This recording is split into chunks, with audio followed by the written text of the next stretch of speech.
Welcome in. We're going to call the meeting of the Planning Commission for January 25th, 2024 to order. Please stand for the pledge. For a moment of silence. I pledge Allegiance to the flag of the United States of America and to the republic for which it stands, one nation, under God, indivisible, with liberty and justice for all.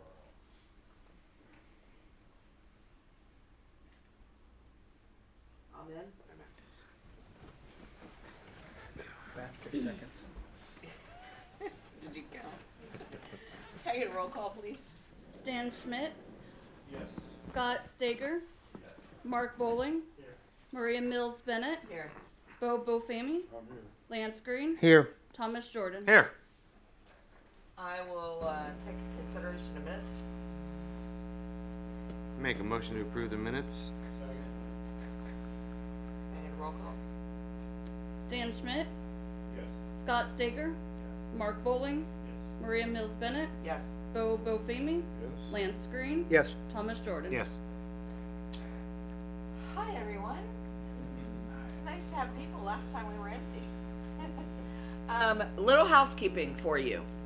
Tonight we have 2 agenda items. We will be opening those at the same time. I will just be reading them to open both agenda items at the same time. Planning Commission, we will make our motions at the end so that they can be voted on separately.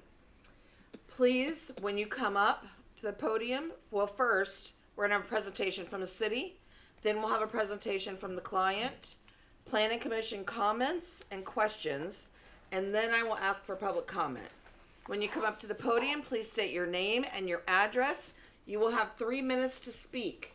When the buzzer goes off, don't look at me because you will be done.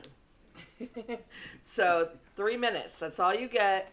Please make sure when you come up to the podium that you have something new to offer the conversation. We don't want a lot of repeat comments, but we do take into consideration everything that's said when we are voting. That being said, Madam Chairman? yes. Just a quick question before we get going. On the first item for bids, there's a section there where we are changing the zoning designation, but there's also a policy change. Now, does that have to be 2 items that we have to address? Or can We'll that be- open that item, but include the policy when we make the motion. We have to include that policy Okay, in so our it's motion. not a separate motion. No. That's all I was asking, so I Yes. didn't know if the legal counsel wanted to join in and tell us what we're doing wrong or not before we do it. So, first agenda item is large-scale comprehensive plan amendment, Hammock Preserve, case number CPAM-23-0001. And the second is PUD rezoning and Hammock Preserve Plan Unit Development, Master Development Agreement, and Conceptual Development Plan, case number PRZA-23-0007. Penny? Good evening, Penelope Cruz, Planning. So the subject property consists of 3 parcels located on the north and south sides of Madeline Avenue and east of Williamson Boulevard. As you can see on the location map, these parcels have been identified as parcel 1, 2, and 3 for ease of discussion. The subject property is currently undeveloped and used for agricultural operations with open pastures, forested uplands, forested wetlands, several drainage ditches and ponds, and the B19 canal. Parcel 1 was previously approved in 2006 for 552-unit multifamily development named Villa Park. Parcel 2 was previously approved in 2006 for a 37-unit single-family subdivision. Both of those development plans expired prior to any development commencing. So the 2 applications that are currently under review for the proposed site are our comprehensive plan amendment, a rezoning, and PUD application. The first amendment, the applicant is requesting the comprehensive plan amendment to amend the future land use map to change the future land use designation of 5.2 acres on parcel 1 from urban medium density residential to commercial, and to change the future land use designation on parcel 2, which is an overall 32.4 acre parcel, from suburban residential to 29.9 acres of that parcel going to urban medium density residential, and 2.5 acres of that parcel going to commercial. As was previously mentioned, as part of the comprehensive plan amendment, there is a proposed future land use element text amendment that would limit development so that all the residential units would be required to be clustered on parcel 1 with a maximum of 873 residential units, and also limit the neighborhood commercial uses on parcel 1 and 2 to 40,000 square feet, with no more than 10,000 square feet of that being allowed on parcel 2. The proposed comprehensive plan amendment does not increase the number of dwelling units allowed on the subject property, but it would increase the square footage of commercial uses to allow for the 40,000 square feet at a designated commercial node. So while the commercial uses are generally located at an intersection node, according to the applicant, the proposed commercial located on the south side of Madeline Avenue is placed in a location to allow pass-by trips for residents who will stop on their way to and from their houses for traditional neighborhood commercial uses to serve that general area. The area surrounding the site, including the southeast corner of Williamson Boulevard and Madeline Avenue, where commercial uses would typically be located at an intersection node, is already developed for residential uses. So by providing the neighborhood commercial uses near this node, the proposed development will provide for the potential for shorter vehicle trips to existing residents. The proposed future land use amendment is compatible with the surrounding area and generally consistent with the goals, objectives, and policies of the city's comprehensive plan. The proposed designations meet the locational criteria of the subject, and the subject property is located along an arterial corridor near the intersection of 2 arterial roads. Utility infrastructure already exists in the area, and adequate capacity exists for potable water, sewer, schools, and solid waste to accommodate the proposed amendment. As for traffic, roadway segments above current capacity were identified, and as with all development, any future site development proposals for the property will be subject to concurrency regulations requiring adequate public facilities be provided or mitigated at the time actual development is proposed.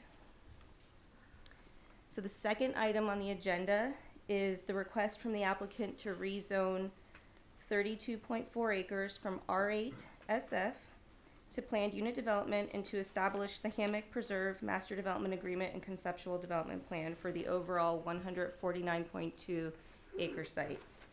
The overall 149.2 acre site, of that 116.8 acres is already zoned PUD, but it does not have an active master development agreement for it.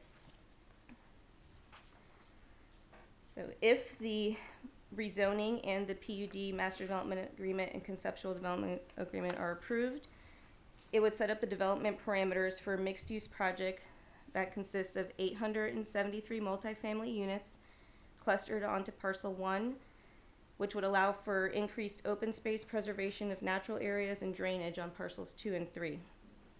As proposed, the multifamily buildings on parcel 1 will be a maximum of 65 feet tall, except for any portion of the building located within 100 feet of the PUD boundary, in which case that part of the building would be limited to a 45-foot height. It would also allow for 40,000 square feet of commercial square footage distributed between parcels 1 and 2, with a maximum of 10,000 square feet of that south of Madeline Avenue. As proposed, the commercial buildings would be a maximum of 45 feet in height on parcel 1 and 25 feet in height in parcel 2. The proposed neighborhood commercial uses that would be allowed are listed in the master development agreement, and they were also listed on page 4 of the staff report. The proposed roadway connections that are shown in on the concept plan would be at Madeline Avenue and Williamson Boulevard.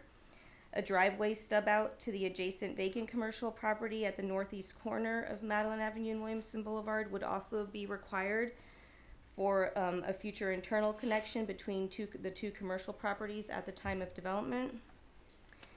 And based on the anticipated traffic entering and exiting the proposed PUD, a designated left and right turn lane are anticipated at all driveways onto the site.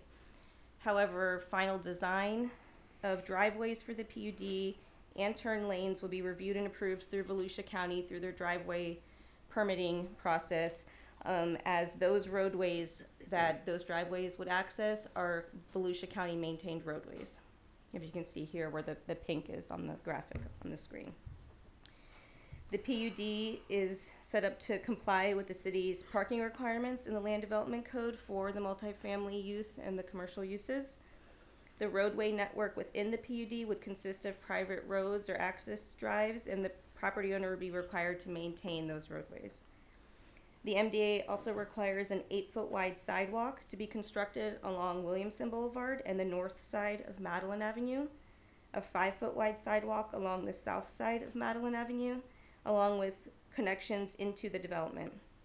And the internal sidewalk network would also be required for parcel 1 to connect all the multifamily to the commercial development. As stated in the master development agreement, the PUD would comply with all of the city's landscape and tree preservation requirements. And at the time of a site plan submittal, there would be a formal review of that landscaping and tree preservation to verify that compliance. The concept plan and the MDA require the minimum 15% of the PUD be set aside for protecting existing trees, as well as the minimum 60% of open space and 20% of common open space. The MDA also requires a 20-foot perimeter landscape buffer adjacent to existing residential subdivisions, a 50-foot landscape buffer along Williamson Boulevard and along the east side of parcel 3, which is this long parcel here, so this side here, and a 35-foot landscape buffer along Madeline Avenue. The proposed dimensional requirements for the PUD are generally consistent with those of conventional zoning districts that would allow for the proposed uses in the PUD, except for the height, which we'll discuss in a bit. So we're going to talk about drainage for a little bit. The 3 parcels that are that are part of the PUD are currently hydraulically connected to the B19 canal, and they also assist with the routing of adjacent stormwater that flows through the property to the B19 canal. Currently, stormwater from parcel 1 is retained on site in existing wetlands and ponds, or it's conveyed by pipes under Madeline Avenue to the existing pond on parcel 2, or to the Pelican Bay drainage ditch on the north side of parcel 1, ultimately just discharging into the B19 canal. The pond on parcel 2 holds stormwater from parcel 1 and 2, and along the east side of parcel 2 is the B19 canal, but based on the surveys, provided there's no direct outfall on parcel 2 to the B19 canal. However, during storm events beyond the 100-year storm event, something similar to like an Ian event, there would be overland drainage from parcel 2 into the B19 canal. The B19 canal runs along the west side of parcel 3, along with a series of ditches on the parcel 3 that convey stormwater from adjacent subdivisions to the B19 canal. And based on the survey, there's no outfall from parcel 3 to the B19 canal or under Madeline Avenue to parcel 2. However, since parcel 3 is lower than the surrounding development area, when the B19 canal overflows its top of bank, water stages onto parcel 3. So those are the current conditions. Oops, getting ahead of myself. The proposed drainage infrastructure, which you can kind of see here in the concept plan to the right, would be provided as generally depicted here on this concept plan. It's proposed to span the 3 parcels, which are located within flood zone AE and a designated floodway. Parcel 1 would include a network of ponds, wetlands, and existing drainage canals or ditches that would be designed to treat and attenuate the runoff and facilitate that water management and mitigation. The interconnected ponds on parcel 1 would treat runoff before discharging into a centralized existing wetland. Discharging into that wetland would help maintain the water quality and contribute to the wetland hydration, and it's a new type of, it's a stormwater design that we're starting to see a lot more of in the city and throughout Florida. In addition, stormwater would be discharged to the Pelican Bay ditch at the north end of parcel 1, which eventually outfalls into the B19 canal. The concept plan also includes compensatory storage ponds on parcel 2 and 3, According to the project engineer, the compensating storage ponds are strategically positioned to mitigate or offset the effects of impacts of development on parcel 1 and 2 that require fill to be added within the floodplain.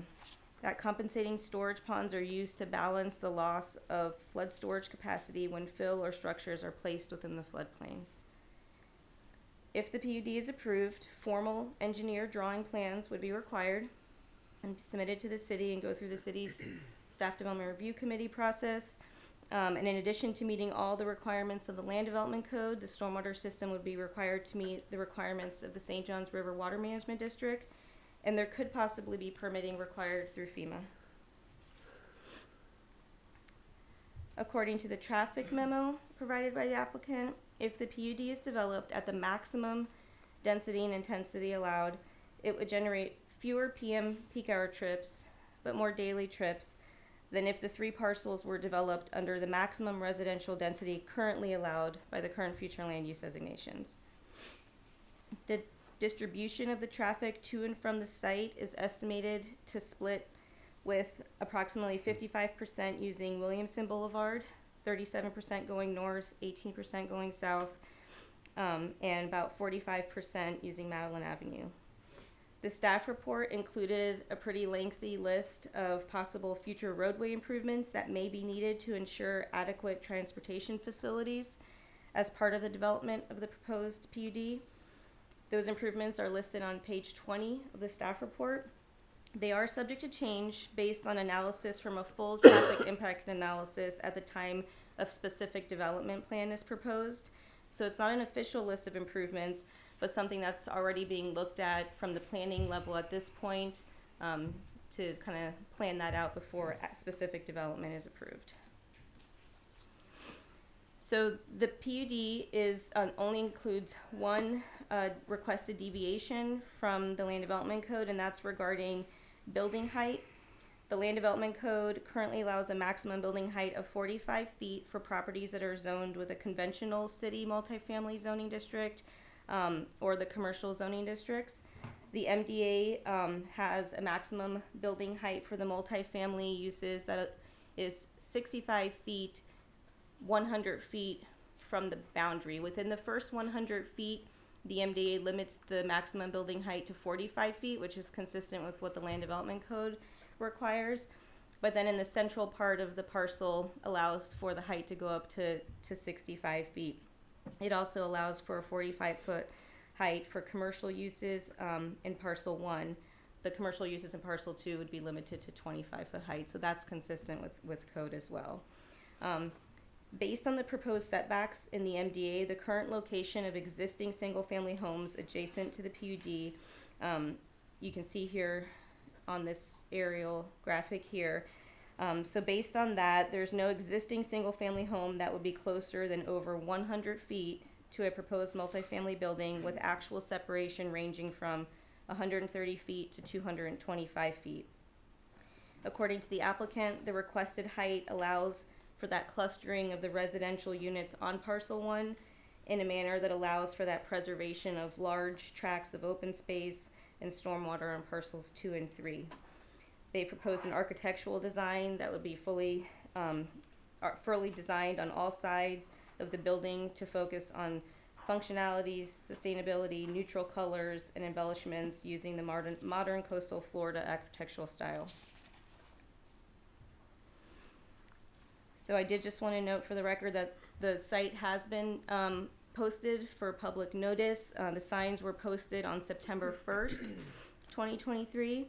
As of the date that this packet went out on January 19th, staff received phone calls or office visits from 32 people requesting general information about the amendment. The concerns were generally focused around density, traffic, and drainage. And all these individuals that contacted the city were added to a list and have been notified of all public hearings. The applicant also held a neighborhood meeting on October 2nd, 2023 at the Riverside Pavilion, and that was attended by approximately 65 people.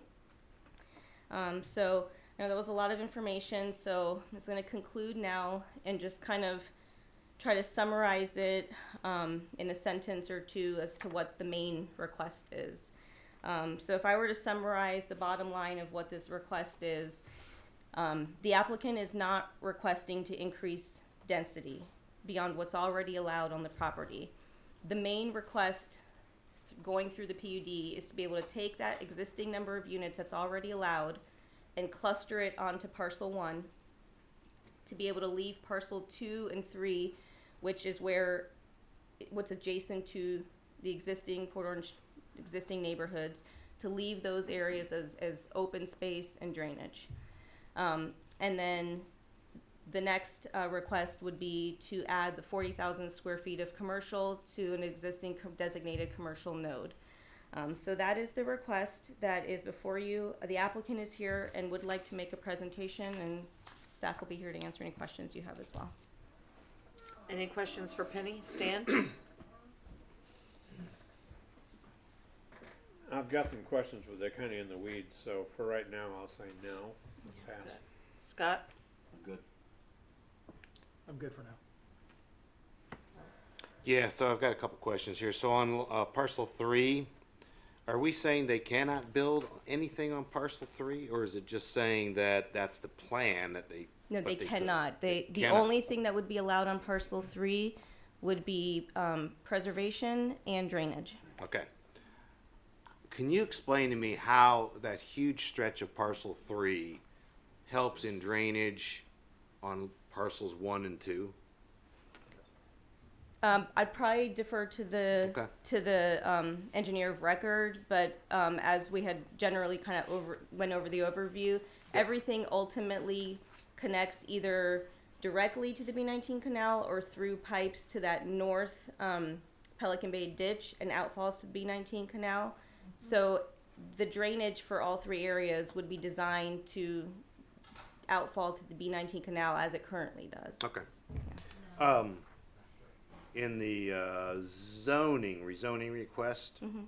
so there was a list of transportation improvements specified, Mhm.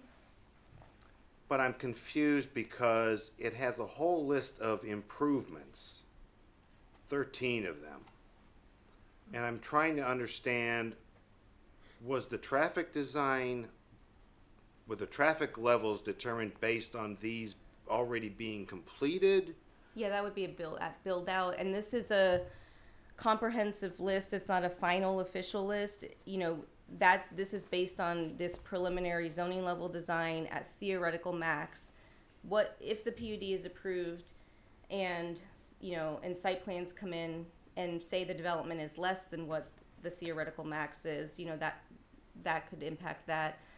Also, the timing, there are some improvements that may already be completed by the time anything gets developed here. Like there's already a plan for the widening of Williamson Boulevard to the designs are almost done, I believe, and to start construction by 2025. So some of these improvements might already be done when something actually moves forward to development. So it's a big comprehensive list of potential projects that could be needed to meet adequate public facilities, but it's not an official final list, and it's based on theoretical max development. Well, and that's what I'm trying to figure out. So you've got 13 projects here of turn lanes and widening and a was the bridge in there? I don't remember.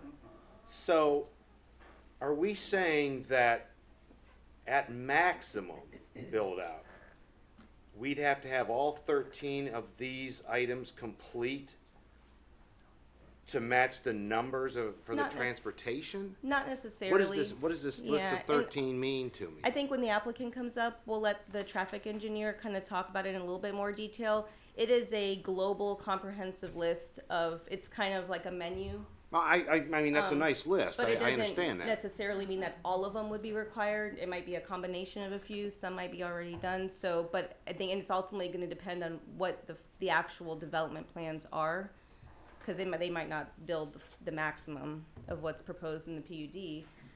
But I think the traffic engineer from the development team could probably answer that in a little bit more detail. For you. Okay, and do you want to address the question that I have about how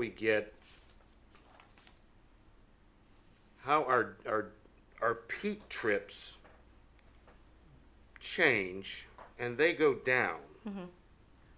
5 fewer in the morning, and 109 fewer in the evening. But then all of a sudden, the daily trips jumped 1,200 vehicles. Yeah, so 1,200 trips, I'm sorry. so the I don't understand this math. I can answer that. Okay.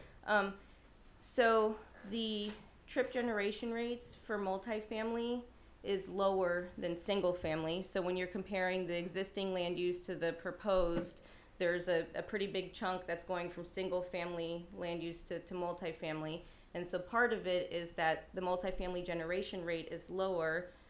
The other part of it is that when you're doing AM and PM analysis, the pass-by rates are included as part of that analysis, like trips that are just naturally going when you've got mixed uses and when you're adding certain uses, it's part of their natural trip to, oh, there's commercial here now, so I can stop and get this on the way. So pass-by trips are accounted for in the PM, but it's not something that's accounted for in when you do the tabulations for daily. So that's why you see the dailies going up, but the PM's going down, because the daily doesn't include pass-by trips. It's just not part of the way the calculations are run. I know Yeah. it's not that's the answer. I don't know. No, I think it's magic actually, but that's okay. Bippity boppity. Yeah, really. This And is so a could flying you car, repeat but- real quick, maybe everybody else caught it, but can you repeat the one slide you had with the road improvements that would be required for the access into parcel one, parcel You want one the slide essentially? up? Yes, please. Okay, I didn't list the road improvements, Right. but I just like labeled them. Yeah, I saw the labels, and that's why I was curious about, because we're talking additional turn lanes on Madeline, I believe you said? Mhm. Okay. And that includes, I guess, right in from the west, and then left in coming from the east on Madeline. I mean, nothing's fully designed. It's just a list of potential. And I you know, get that's where yeah. I'm kind of headed, is I'm worried about, I got people making left turns into the existing subdivisions. Now I've got somebody making left turns into a commercial development and left turns into a new development. Well, and then- there's Now, already hold an on, folks. intersection. Just hold on. So, pardon? There is a light here. Yeah, we're not seeing that. We can't see the slide yet. Yeah, Penny. it's not up there yet. Oh, they want this slide. Push the button. Oh, sorry. Okay, sorry. Yeah. There's a delay. Actually, I think it was the previous slide. I think it was the one with the yellow. Yeah. Mm. Nope. This There one? you go. Yeah. Okay. Yep, that's it. So we got turned into parcel 1 and parcel 2 there at on Madeline. Is that tentative? I mean, that's a Yeah, I possible? mean, that's just an estimate based Mm-hmm. on, you know, we don't know what ultimately, at the end of the day, Volusia County is gonna have to, they're the maintaining agency. We're just saying, based on the number of theoretical maximum trips, the code would require turn lanes. Got it. And the same thing on Williamson. Mhm. On the 2-lane road there that we currently have, we're talking about 2 access points into parcel 1, possibly. That's what's proposed Hmm? in the zoning get it. document. It would ultimately have to be approved and permitted through Volusia County driveway permitting. Yeah, I understand. I mean, that's always kind of one of the situations we have to deal with. We're guessing at what they're going Yeah. to approve. The other thing, just to, I guess, to add to that, that thought is, you know, previously there was a development approved here, and if you think about these parcels not as part of a unified PUD, but as, you know, using the conventional zoning, you know, somebody could develop this property and have all the access points that are allowed by code. They could develop this property separately, rather than having it mostly open space. And somebody could actually develop this parcel 3, just like Sunset Cove, just going right up here, and you'd have another cut right here. So it's just something to think about. There could be, by conventional zoning, even more cuts on I understand. I know Yeah. we've been there before with this Yeah. kind of situation. And hopefully so, yeah. Williamson will be widened by the time any of this is even. Yeah, I mean, we got good news about that, Yeah. you know, not that long ago, so. Sure. You're good? I'm good for now. Yeah. Thanks, Lance? Penny. I appreciate I'm that. good for now. Oh, Just a quick one. Outfall, is that culverts and swales? It varies, yeah. Yeah. So it could be Pipes, either- yeah. There's nothing there now. Where? There's a lot of places where there's Not things. Parcel 1. Oh no, there's pipes, there's ditches, there's canals, there's lots of drainage going on right now. Yeah. Yeah. Okay. Okay, Do you want me to open your presentation? we'll hear a presentation from the applicant.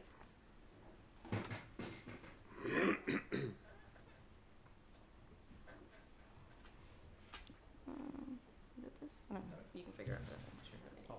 I'm sure we'll figure it out here. Let's see. All right. Good evening, Madam Chair, members of the Commission. For the record, Mark Watts with the law firm of Cobb Cole. My address is 231 North Woodland Boulevard, DeLand, from the other office of Cobb Cole across the county. I've got a handful of folks here with me this evening, hopefully to answer the questions that you've started to raise, and I'm sure that will come up during the course of the conversation tonight. We've got Jessica Gal, who's also with Cobb Cole. Chris Rowley and Dwight Durant with Zev Cohen and Associates are here to kind of talk about some of the drainage questions that I'm Not sure to will be. interrupt you, I'm sorry. He doesn't get a timer. Go ahead. And Sands Lassiter with Lassiter Transportation Group, our traffic consultant that's working on it. So Penny did a very thorough presentation, so I'm gonna do our best to kind of go through our presentation and not repeat some of the stuff that she's already covered. But I do want to talk a little bit about, this is a project that we've been working on for a number of years now. And let me make sure I've got this set up so that I can toggle. Use the arrow, it should get you either down or. Okay, there we go. All right, so this is the Hammock Preserve Project is what we're referring to it as. And like I said, we've been working on it for several years with the Crossy family, who's the current property owner. And, it's interesting going back and just giving you a little bit of personal history on this. The Crossy family, I think most of you are aware of the length of time they've been in the Port Orange area, and they've worked with the city very successfully, the county very successfully to plan both for development and for the infrastructure that goes along with it through the years. My personal tie to it, I remember being about 8 or 10 years old, sitting around the table with my dad, and he was a land use attorney as well, and worked on this property called the Cousins Estate, which is what ultimately the Crossy family ended up purchasing. And he was just talking about the Cousins and all this property they had, and I thought, that's fantastic. We have family with land. And little did I know that wasn't my family. But in any event, the Crosseys, I think, have done something that has been very favorable for the city of Port Orange and this area of Volusia County for a long time. Their history is working with the community and with the local governments in the area to plan not only for what the land will become, but also for the infrastructure that is necessary to support it. And these are just some of the examples that I wanted to kind of pull back up here of things that we've worked collaboratively on through the years. Williamson Boulevard, the extension from Bevel down into Port Orange is part of, comes through the Crosseys, what was originally the Crosseys property. It was something they worked on with the county and with the city to not only establish the right-of-way, but ultimately construct as well. The PCA district, when I was first coming back to this area in the early 2000s, the PCA district was one of the models in the state for how you appropriately plan for the growth and development of your community. Laying out the mix of uses, laying out the infrastructure and the corridors necessary to sustain the development of the property and the provision of the infrastructure at the same time. That's, as most of you know, been very successful. Most of the land west of 95 along Williamson itself, the employment centers that are there, Karasi Park, are all part of the planning effort that came from that. And now we are continuing to extend that. We have Madeline, the planned extension eventually of Madeline across Williamson, over I-95, and ultimately able to connect over to Tomoka Farms Road. So what we're here tonight to talk about is, what do we set as the maximums for the development of the property that we're talking about? And we're not here asking you to approve construction of all of it right now. That's not the decision that we'll ask you to make. It's work with us to plan what will occur. And if you'll look through the materials that you have in your staff presentation and in the development agreement, we're not asking for any exceptions to planning for the traffic, planning for the school capacity, planning for the stormwater. All of your existing regulations and all of the processes that follow zoning will be required to go through just like anybody else will. And so that sort of gets Mr. Jordan to some of your questions about the list, which I'm sure we'll talk about in more detail as we go forward. But those are the types of things we are required to look at in more detail as we move forward as we refine the phases of development and things of that nature. So I want to just emphasize that, you know, one of the things we're not here to say is we want to build 873 units and 40,000 square feet of commercial next week. This is a plan that we envision, you know, being implemented over a 5 to 10 year period. So this is something that would occur gradually in phases as we move forward. But we think it's a responsible way to develop these particular parcels. So again, just, you know, most of this has already been covered. There are 3 parcels totaling just under 150 acres total within the footprint. And right now, I'm looking at my notes and I had to skip on all these. So I'm going to just kind of skip ahead on some of these. And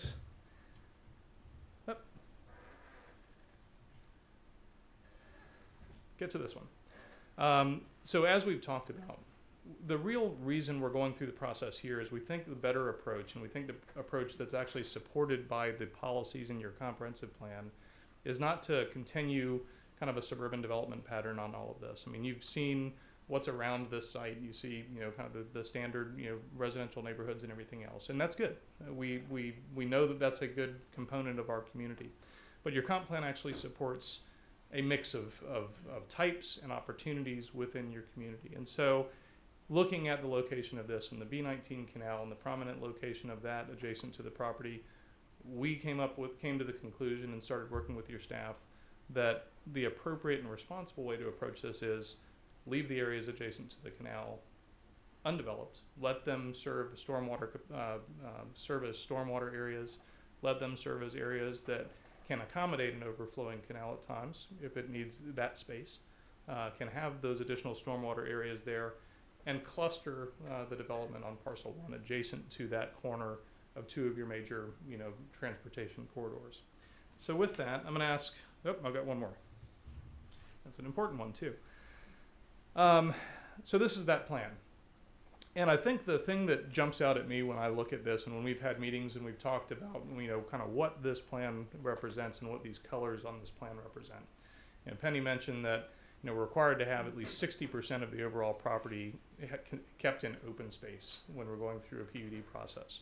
If you look at the colors here and just kind of keep it down to that level of simplicity, what you see in blue and green are the areas that are stormwater or preservation. The areas that you're, through this approach, clustering the development intensity on, again, we're not increasing that residential intensity at all, but we're clustering it in the areas that are yellow.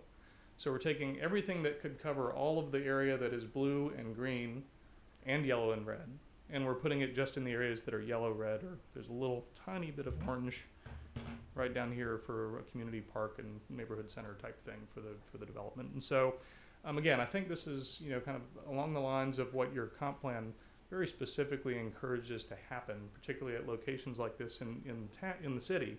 And I think this is a very responsible way to develop it, particularly in the location that you've got with the B19 canal and everything running in the area.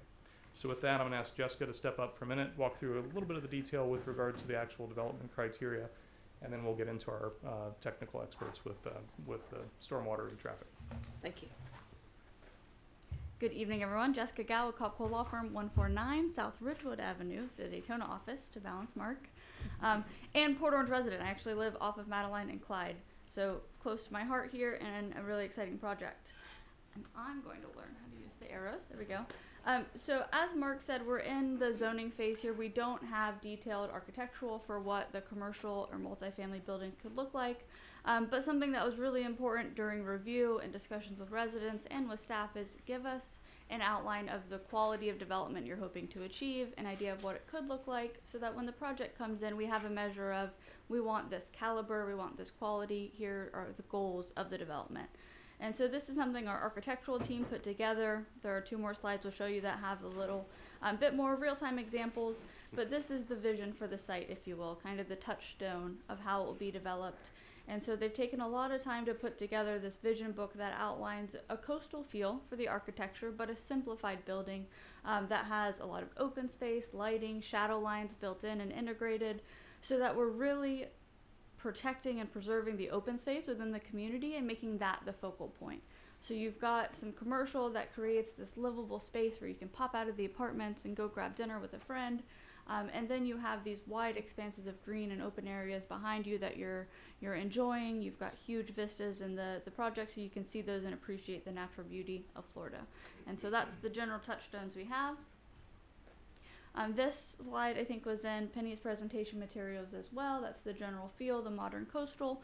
And so this was to give an idea of, you know, how much glazing are we going to have? Is there going to be a lot of glass, a lot of windows?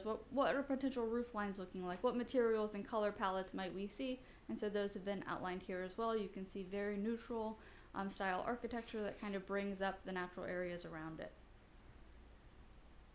This is an example of what the commercial areas could look like. Penny had some real-time examples from around the community and the staff report that we saw for what it could look like on both the north and south sides, because that south side is smaller than 10,000 square feet.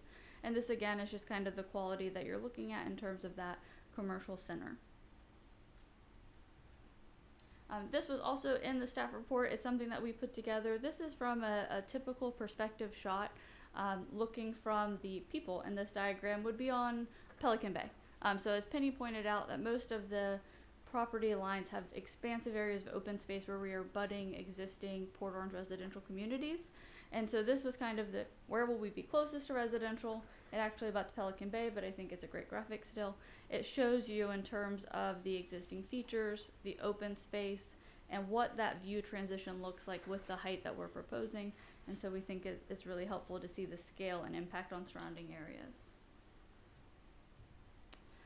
This was also in your packet, but we just wanted to highlight it again. These are the neighborhood commercial type uses that are proposed.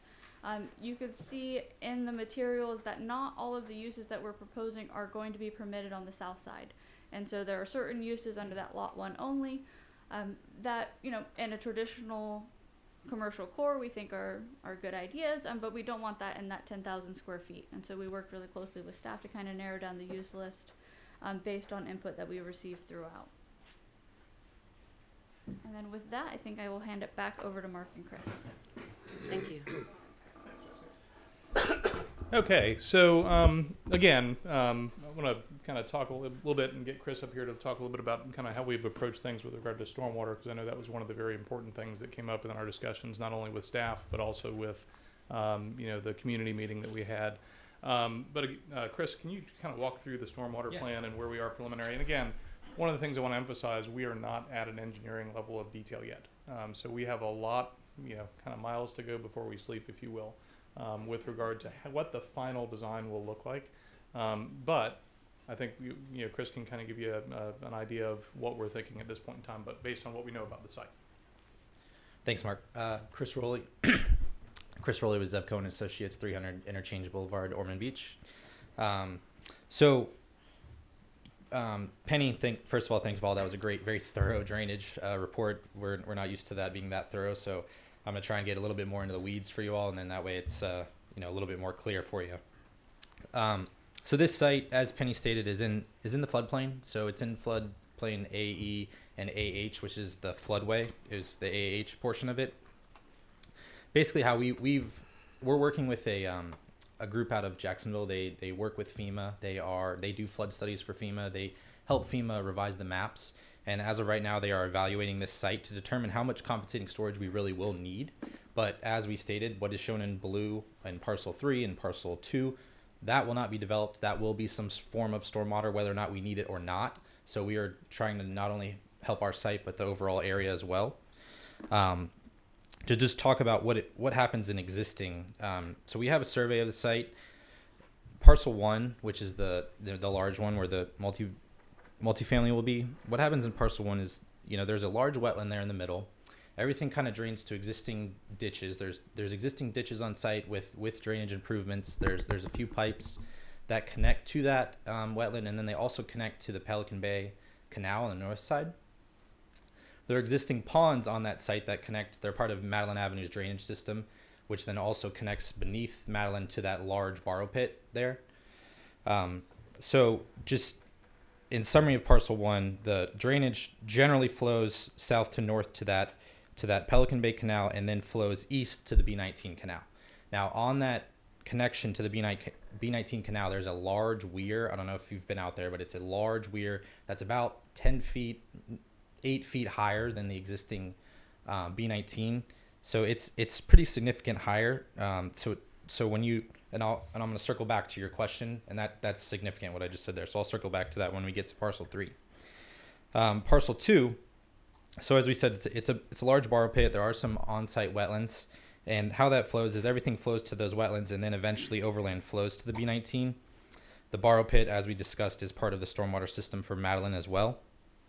And then in parcel 3, so what happens with parcel 3? There are drainage ditches that basically connect through it from either Pelican Bay or from the east that run in between the parcels. You'll see on one of the maps we have kind of arrows pointing where it goes. Actually, where's the arrow? Is that here? Here we go. So here we go.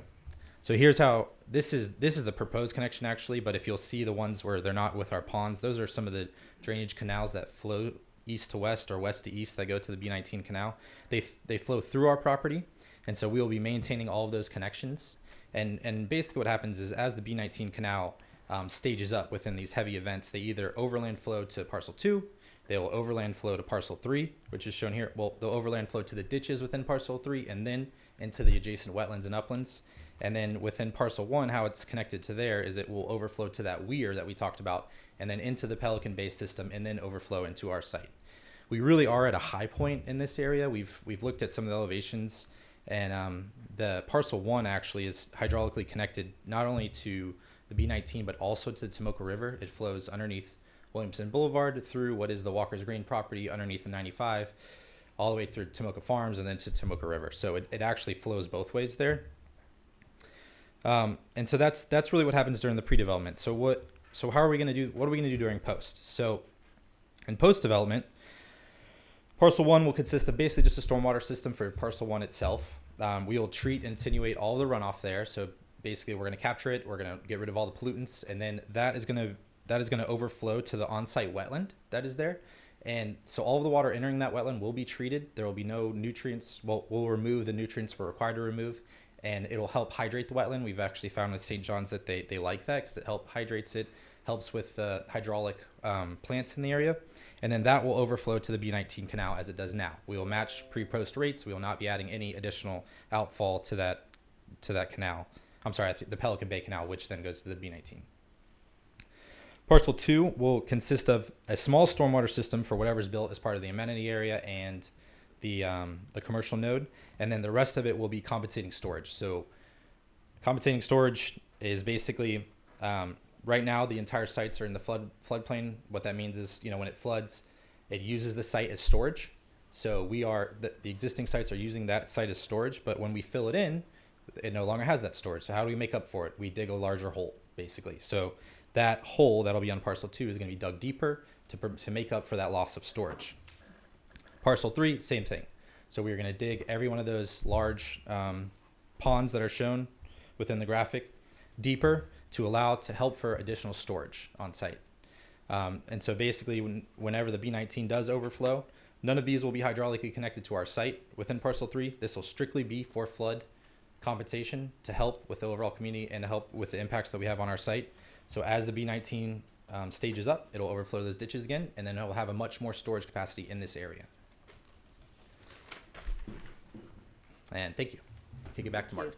And I promise we'll keep everybody close because I'm sure there'll be some questions on that. But let me ask Sands Lasser to come up. And I know there were a couple of comments about traffic. We'll probably get into that a little bit more. But we've got a couple slides here that I just wanted Sands to kind of walk through the general idea with regard to the list, the menu, if you will, that we've put together in working with your staff, and kind of how the process will move forward from here. Thank you, Mark. Sands Lassiter, president and founder of LTG. Our offices are 1450 West Granada and Ormond Beach. We have done more study for this site at this level than you typically do. We've actually gone into a lot more detail.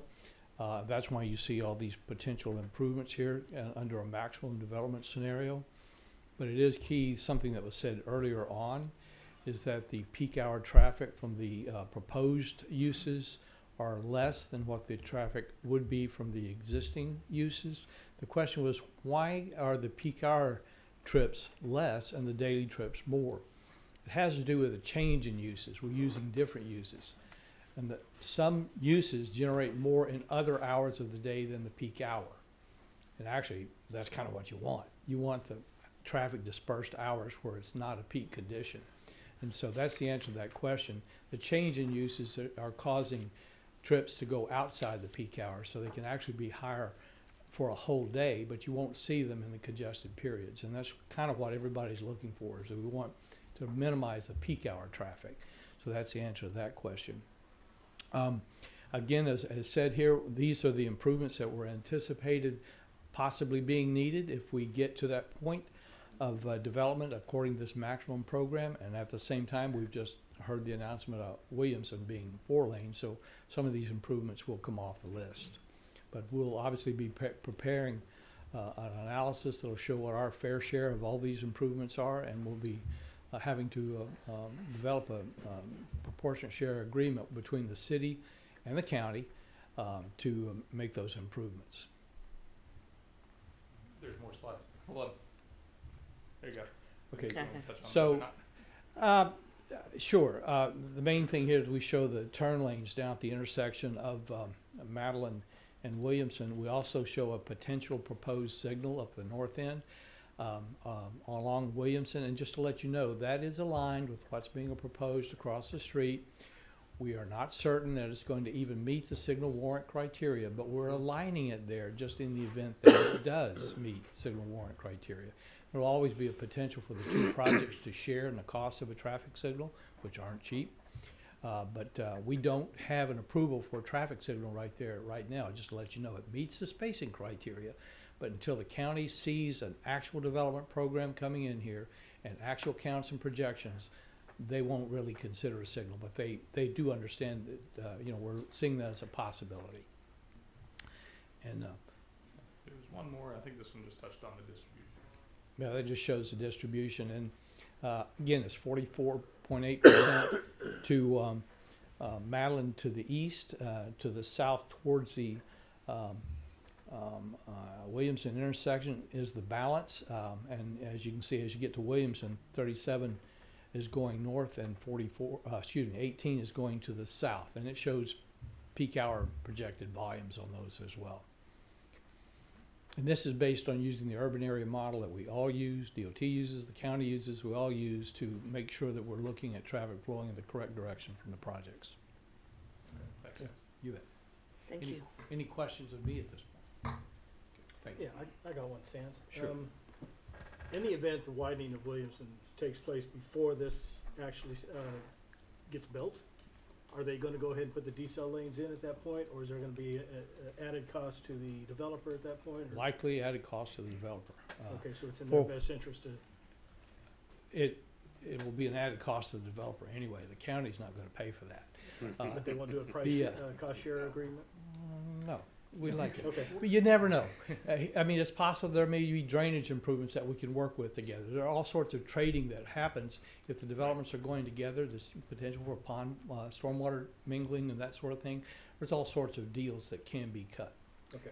And I was going to actually repeat that. The county is in design right now for the Williamson widening project, and so they are looking for stormwater. And so, I think one of the things that we've already had some conversations with them about, how do we work together with regard to making that happen. So there's some possibilities there, as Sans mentioned.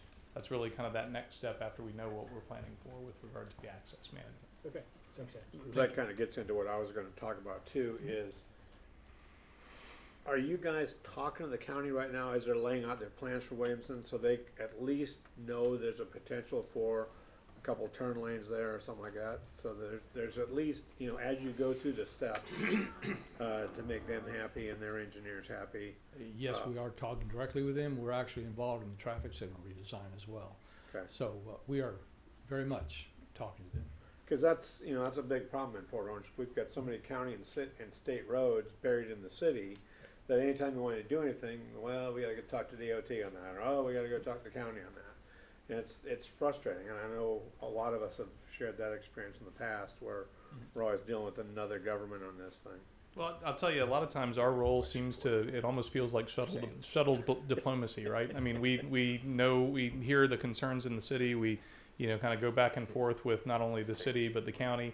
I can tell you that, as we've been working over the past year and a half on kind of this plan evolving, we've had a number of meetings with the county to talk about not only what they have planned with regard to those that immediate road project with the 4-laning, but also how we could maximize as we move forward that menu of improvements, how we work collaboratively to maximize the return for the community on improvements to the traffic. Will hopefully be some savings Yes. because they're No, gonna absolutely. be done rather than blocking Yeah, somebody efficiency off. is always something we look forward. So. Tom had a question for you. Actually, I got a couple questions, Dan. Thanks for coming back up. No problem. So, can you throw this slide up again about traffic flow, the main traffic flow, where you had most everybody going north and Back not down, south on Williamson? That one? There you go, yeah, Okay. thank you. So, you guys are smart. I know you guys know what you're doing. I look at some of the reality that I see. And for example, Dunlawton. So we have really smart people design Dunlawton Boulevard and the interchange with 95 and put in a U-turn and put in another non-U-turn and said, okay, this is going to solve our problems here. I live just south of this location. So they put in what folks do is they come out of the pavilion, north on Williamson, and realize, oh, I wanted to go south because I want to get back to Dunlawton and the freeway. They end up doing U-turns right in the middle in front of my entrance, right in the middle of the road. Now that they've got a storage center there with a turn lane, they go there, which is great. But people still come up. And I've beat up Tim over this over and over again, and he's gone through with traffic analysis and taught me a lot about this. How do you engineer for stupidity, though? You can't build that into your model, can you? Honestly, what we have to do is we have to consider all possibilities and we make things as safe as they can.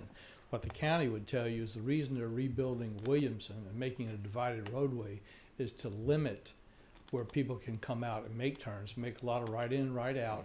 There will be provisions for U-turns because when you start controlling traffic and not letting all movements occur, you are causing U-turns to occur. Exactly. DOT has published a document which shows how much safer U-turns are than a full median opening where all movements occur. And I understand what you're saying there. I get it with the U-turns. We're talking about U-turns right in the middle of a 2-lane road. They just Yeah. decide to turn. but But let me ask you this, Yes, sir. and I guess my question was rhetorical, and I don't want to beat you up on all what people do, because you can't engineer that. I get it. But in reality, I'm looking at this. You're saying 18% of the people are going south on Williamson. That's where all the shopping is. That's where Dunlawton is. That's where everything is. And I look at that number. I go, I don't see 37% going north. I see 40 or 50 going south, because that's where the stuff is that they need. well, you're not wrong. That 44% that goes east, Uh-huh. Yeah. a significant portion of that then turns south on Clyde Morris. So when you add those two Okay. together, Yeah. you know, that happens. So they you're not want to wrong. bypass the pain on Williamson. I will tell you this, that the model takes into account how much background traffic there is on the road. Right. And it will adjust because it looks at alternate travel paths. I get that. So it Yeah. actually does a minimum travel path algorithm where it says, well, this route's a little more loaded, we'll send some of the traffic this way. So In it other words, does at what fit. point will people avoid a road and go somewhere else? And exactly, it does that, and that's called congestion diversion. So we're sending half the people are going to go back up Madeline. About 44% will go to Madeline to Clyde Morris and then split 3 ways. Yep. Yes. Yep. I got that. Okay. Thank you very much. I appreciate it. And we do show improvements in our plan to accommodate that. It's not as though we're adding that traffic and not showing improvements. We are showing improvements. for I that. get that. I get that. Yeah, and I appreciate. I didn't mean to be Don't go curt far. to you. So thank you. Lance, Yes. Lance has. In Williamson's upgrades that's coming, is the widening of the overpass part of it? No. This And is when is strictly- that on the long-range plan? That has not been determined. Back when we had, when we were looking at other things like other funding sources, like the half-cent sales tax, we did have those types of improvements in place. But we don't, at this point in time, have it. We show it as a long-term need. It's right there as a long-term need. We just don't have it as a funded improvement yet. Thank you. Everybody else good? Yeah. All right, and so we're happy to stand back up, answer any other questions that might come up from citizen comment, things of that nature, and if I could just reserve a couple minutes to respond at the end of that process as well. Any other questions for the applicant, Stan? Sure. Oh. And that's kind of why I want to put aside some of the stuff, and Tom had touched on it earlier too. When we're looking at this whole drainage flow, and of course, especially since a lot of us have got beat up in the last couple of storms, that's a hot issue. And what I think I heard you say is on parcel 3, the long skinny piece. Yes. That's basically going to be held open as a water retention area or whatever. And you've got, one of the things I hate about this thing is we get, you know, these great big plans Sure. boiled down to this, and you kind of got to look around at it. But it looks like you've got some compensating storage areas, and I think what I heard you guys say is some of that stuff will actually be dug out, so it'll be a deeper pond there than what currently exists. My question on this is, you're still under the restrictions like everybody is. You can't let water flow off your property onto the neighbor's property. So that includes the B19 canal? So I'm going to simplify it, and the engineers can jump up and correct me if I oversimplify it. From a regulatory standpoint, we are allowed to drain into the B19 canal with the same volume and at the same rate in the post-development condition that we do in the pre-development condition. So what we have to do when we design our stormwater system is we have to go do that model. How does everything function now before we disturb anything on the property? And that's going to establish that volume and rate of discharge into the B19 canal. Like anybody else, you have the right for, I mean, you can't say, you know, water stops flowing at my boundary, right? And so people have a right to discharge onto, you know, their neighbors. They can't increase that flow. They can't flood their neighbor out, but they can continue to flow the way that, you know, nature has intended it, and or the way that nature has done over time. So when we look at a piece of property like this, so when we're looking at parcel 3, for example, here, you know, that currently discharges a certain amount into the B19 canal. It will be allowed to continue discharging that amount at that rate in the future. Now, when we looked at this, this parcel 3, we had the option of, do we replicate the suburban development pattern, the single family houses like you have at Sunset Cove along there, and then do big ponds periodically, you know, to kind of, you know, provide that compensating storage? Or do we take that density, do we move it away from the canal, and do we make that canal someplace where we can dig some areas for the water to go, not only for the benefit of our project, because we are filling up that other area where the development will occur, but we're digging it down to provide not only the compensating storage we need, but excess for the entire basin. And we felt like that was, you know, I said in the beginning, we felt like this was a much more responsible way to look at these 3 parcels. And that's the primary reason why. Instead of developing them to put people in the path of that in the future. And we've talked about this at the neighborhood meeting. We're showing ponds there. In reality, what you're doing is going into those blue areas and you're scraping down a couple feet. You're not digging, you know, giant ponds or anything like that, but you're scraping down a couple feet. It'll likely come back and populate as, you know, kind of like a wetland area. There'll be natural vegetation in there.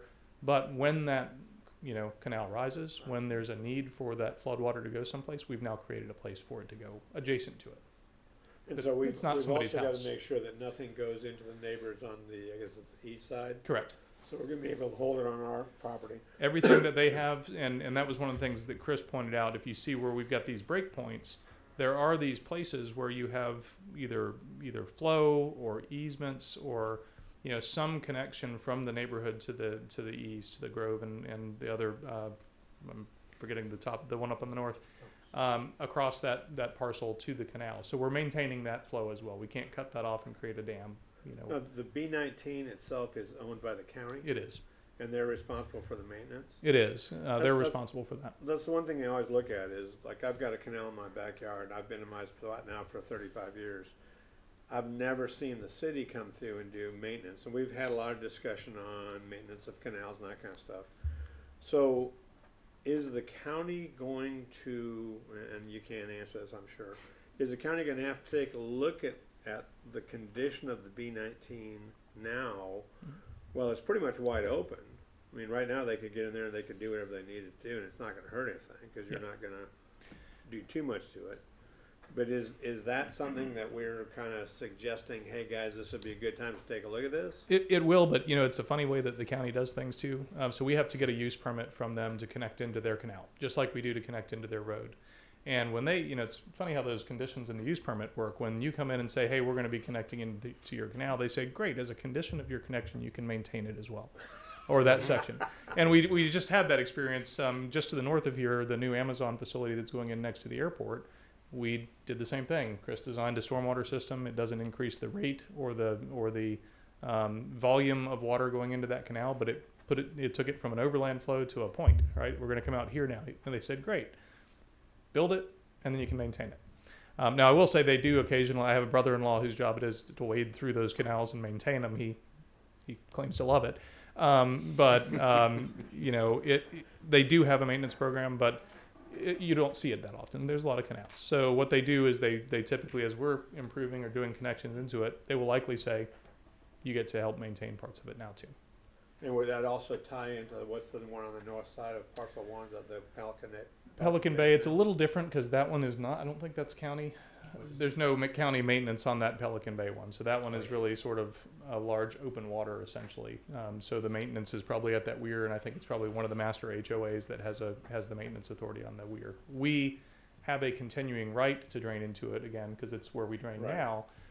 We just can't increase it. We can't raise their water levels and things of that nature. The rate of discharge, the volume of discharge has to stay consistent.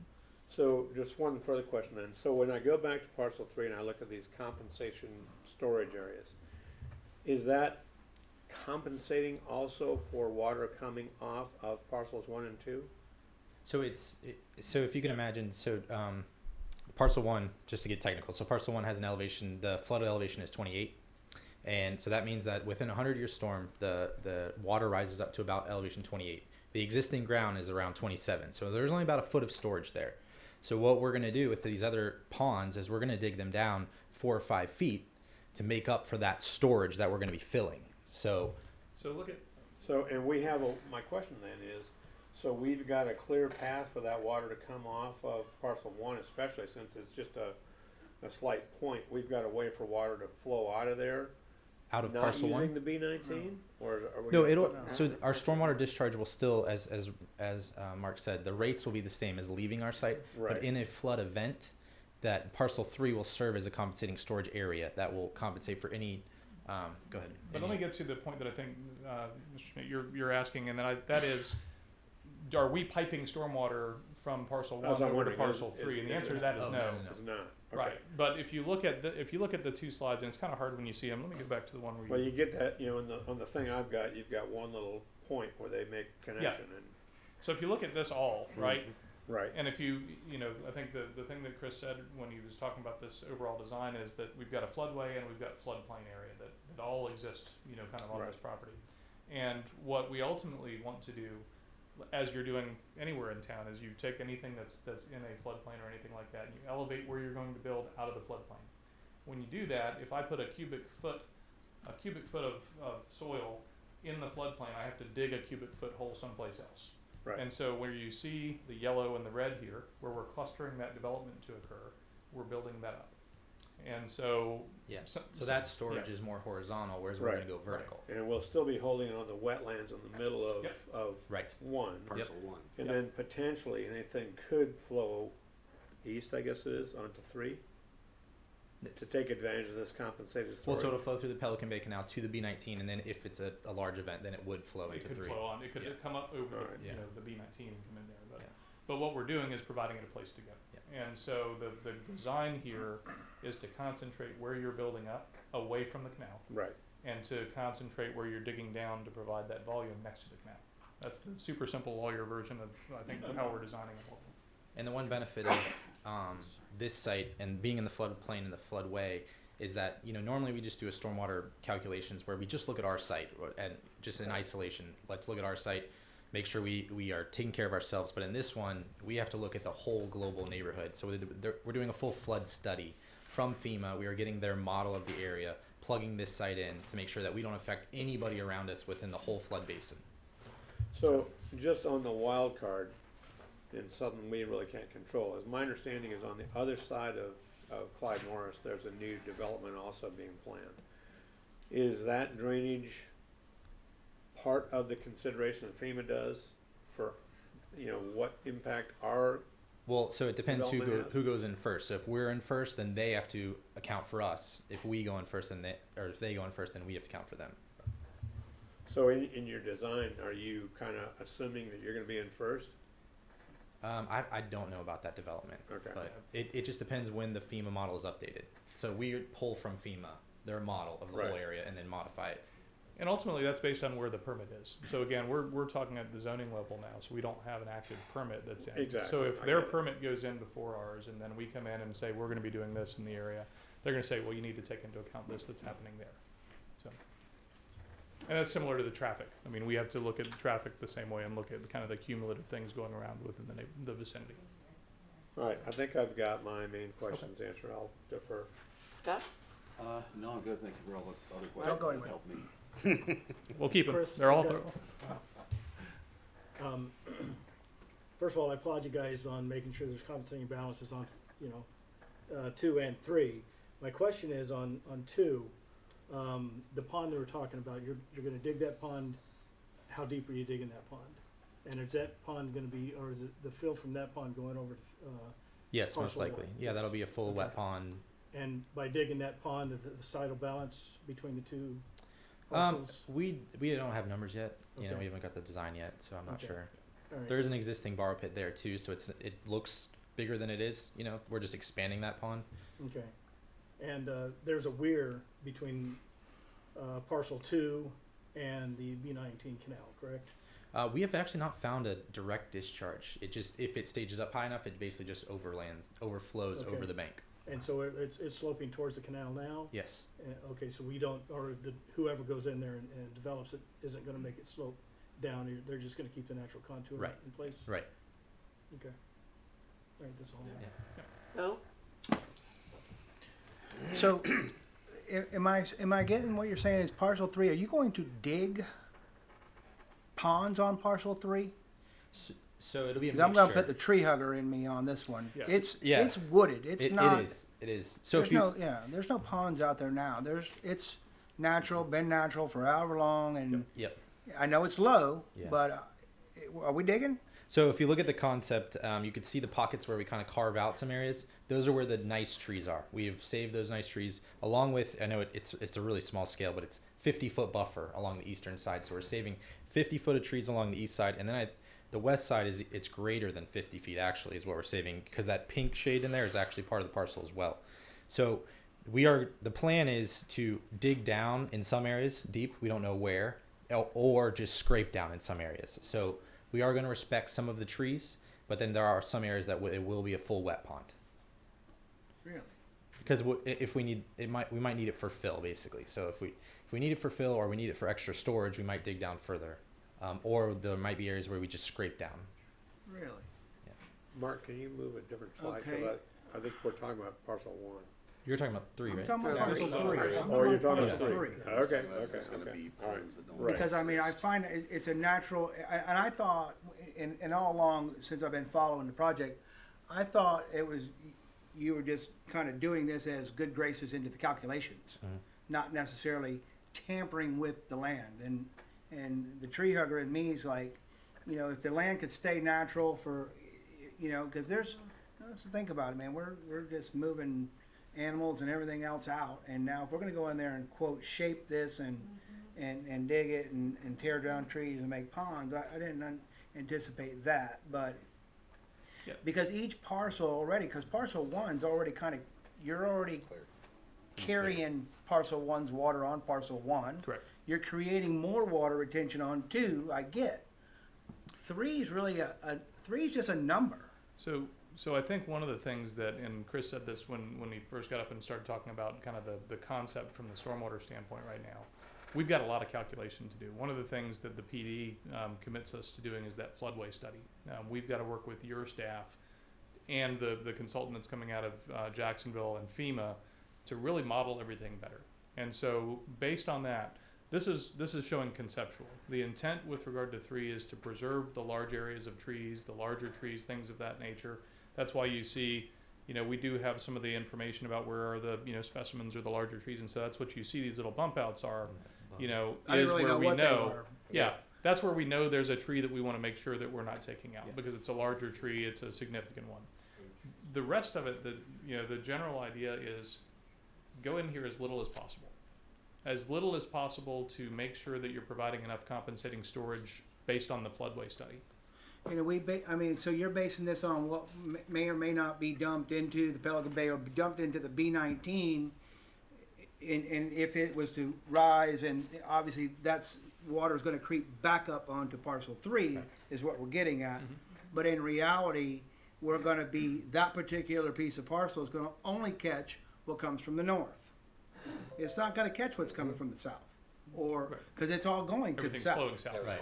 So these are gonna be only effective if we have an event from, and it's flooding us from the north, yes? So that this goes back to the weir conversation about how the weir is a little bit higher than the ditch itself. Yeah, no, I get So that. these will be lower than that weir. So as this stages up, it's not going to get over the weir to get to parcel 1, which was the storage that was there, because it's going to flow into parcel 3 and stay there.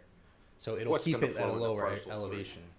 Water coming from the north or water coming As from the it west? backs up, as it backs up from the south. So you know, there's a point discharge with the B19 when it gets down to Spruce Creek, and it's as Spruce Creek rises, the water slowly backs up, right, and then that's when it starts to get that overland flow. Yeah, I mean, again, I get it, but the reality is that parcel 3 does no good for this piece of property. And it's only generating compensating storage for any event that would happen from the north. Lance, they will. They're all hydraulically connected in the pre-development condition by way of pipes and overland flow. I'm sorry, Dwight Durant, Zevcon and Associates, 300 Interchange Boulevard, Ormond Beach. They're all hydraulically connected. FEMA will make sure that happens. The county will make sure that happens, and your staff will make sure that is all true. And in post-development, that will happen too. All 3 of these parcels are right next to each other, so an improvement done on one will help all 3. So it's not whether the water comes from the north or from the south. The water actually rises in these large events. So we have to look at it from 2 perspectives. One, the water rising, and so if you have a bathtub and you put your grandchild in it, it's going to rise, right? Well, if you catch water and put your grandchild in it and don't let that water go in, it's not going to rise anymore as the first condition, if you know what I mean. So the water is so close to each other. It's not like we're a mile away and we're going to benefit people a mile away and we're going to impact people here.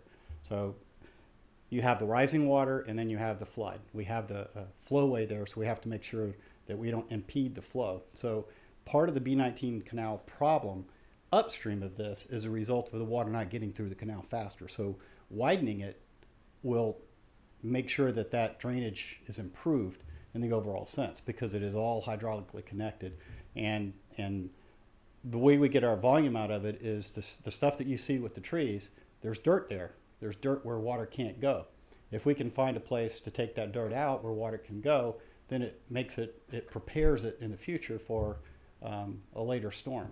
Another trick that we can do to improve drainage, and I think that if you probably look and see where everywhere flooded in Port Orange when we had the catastrophic event a couple of years ago, there were areas that didn't have stormwater management done. They were done prior to permitting. So when the permitting occurs, improvement occurs. We design for a 100-year storm, but we don't always get a 100-year storm. Sometimes we get more, but usually all those events, we're in a better situation because we were designed for something bigger. So when these improvements are done, it does benefit everywhere. Are we So- making so the that- B19 canal wider next to this? Essentially, yes. To- Yes. The ditch itself, or The canal, just- the just canal itself. So overflow? the county controls it, and so it's half canal and half patrol ditch. I mean a patrol road Okay. for them to maintain. Right. It could be wider and it would perform better, but then they couldn't maintain it, and it's fairly well maintained. But is that what we're And proposing? then we have property outside of that we're gonna combine in with all of that and make it all work together. Okay. And so what we've done, and again, we don't have all the landscape plan. Any tree we take out, we will have to compensate for, either plant something or whatever. We don't get a free ride out of that. So from the tree hugger part in you, it's all made whole. And quite honestly, those trees, when they're flooded and there's a lot of erosion and they're not Well, that's what I'm wondering. great Is it a- trees. Is So, it a yeah. delineated wetland? Or Yes, it is. there are some wetlands in there, and we're working with the Water Management District right now to define those. We actually have our soil scientists and theirs fighting over what's a wetland, only for the purpose of not saving the wetlands because they are so degraded, but it's determine what the mitigation value is going to be. Right. I mean, on a scale of 1 to 10, there's nothing over there that I'm hearing now is over a 3. Okay. And so they're stressed. They're stressed by the canals and the ditches that go through there right now that are currently draining it, trying to get ready. What I was going to say was another trick that we do is that what Chris was alluding to is that water in the Pelican Bay Canal is backed up. I mean, it's got a lot of my golf balls in there, and it just has there's so much more capacity in there. If we, for instance, lowered the weir 1 foot and lowered all that water, then it's ready for the next storm. I mean, that's how we manage stormwater. We don't make it rain less. We have to put the water someplace. And so we have 8 feet to work with there to try to draw it down and be ready. None of this has been calculated and worked out and approved. We have to do all that. And we won't get approval by any of the agencies I just mentioned without completely demonstrating to them that we've done that. So hopefully that's a long-winded explanation of what our Yeah, no, that's what intentions I'm are. looking for. I mean, because again, the least amount of impact we could do to the property, obviously, to me, is just gonna be a better fit, even though, because I think we're just using it for numbers. We're Yes. just using it for square footages and calculations. Right. And I Staff- don't think it's that big, but if we're widening the ditch down there and we're creating the capacity for more stream, is what I'm looking at. I'm just looking at water moving, you know what I mean? Right. And so I don't think you're gonna get a lot off of the Pelican Bay ditch unless the property to the west do you know if any of the property to the west can drain that way, or is it all gotta go When you say the property- to Mocha Basin? The West of Williamson. West of the Williamson. Walker's Green, it goes the other way. It does. Yes. it So goes- from Williamson, west is going west? pretty much. Okay. Yes. So we learned early, and that's why it took so long to get to where we are today. From staff, they gave us some really good advice on the backs of the homes there along that canal. We needed to stay away from them, so we dedicated a huge buffer that we won't touch to do anything. And then we were able to convince the Karasis and their representatives that this was the right thing to do. They could have, like it was said, they could have put a road and a bunch of houses in there and made everybody mad. Or it would have taken a whole lot of process and a whole lot of skin off his back to get to where we're proposing to go to today. Okay. So. All right. So on, and I'll go back to you now. I mean, the boss is already. Yeah. So, but on lot 2 though, we are digging the pond bigger and we are digging the pond deeper? Yes. Well, the existing pond is already pretty deep, so Yeah. we're just going to expand it basically. Okay, all right, I'm good with those Yeah. guys, thanks. Tom, No, I'm good. Yeah. so I just have one question. So, am I correct in saying, let's say this development is done, finished, everybody's moved in, living their best lives. You are the ones that are going to ultimately possibly be responsible for maintaining these parcels and wetlands and drain points. Correct. So we have to have, one of the things that's required is when you build a stormwater system, there has to be a permanent maintenance entity. A lot of times that can be a PO, like a property owners association or an HOA. Sometimes it's a CDD, but you have to transfer that permit. So you construct it, and then somebody has to be left with the permit and the responsibility for Not maintenance holding the bag. and the enforcement. So there's enforcement rights to come back and say you're not maintaining it up to par, and so it'll be the landowner, the entity that they set up will be responsible for maintaining the stormwater. Now, Port Orange generally also says when you're coming through and developing here, you want an emergency maintenance right and the ability to come back and lien us if we don't do it. So that's the way your codes are set up, and I think that's a very smart way of doing things. But you've got the authority to do it if you need to.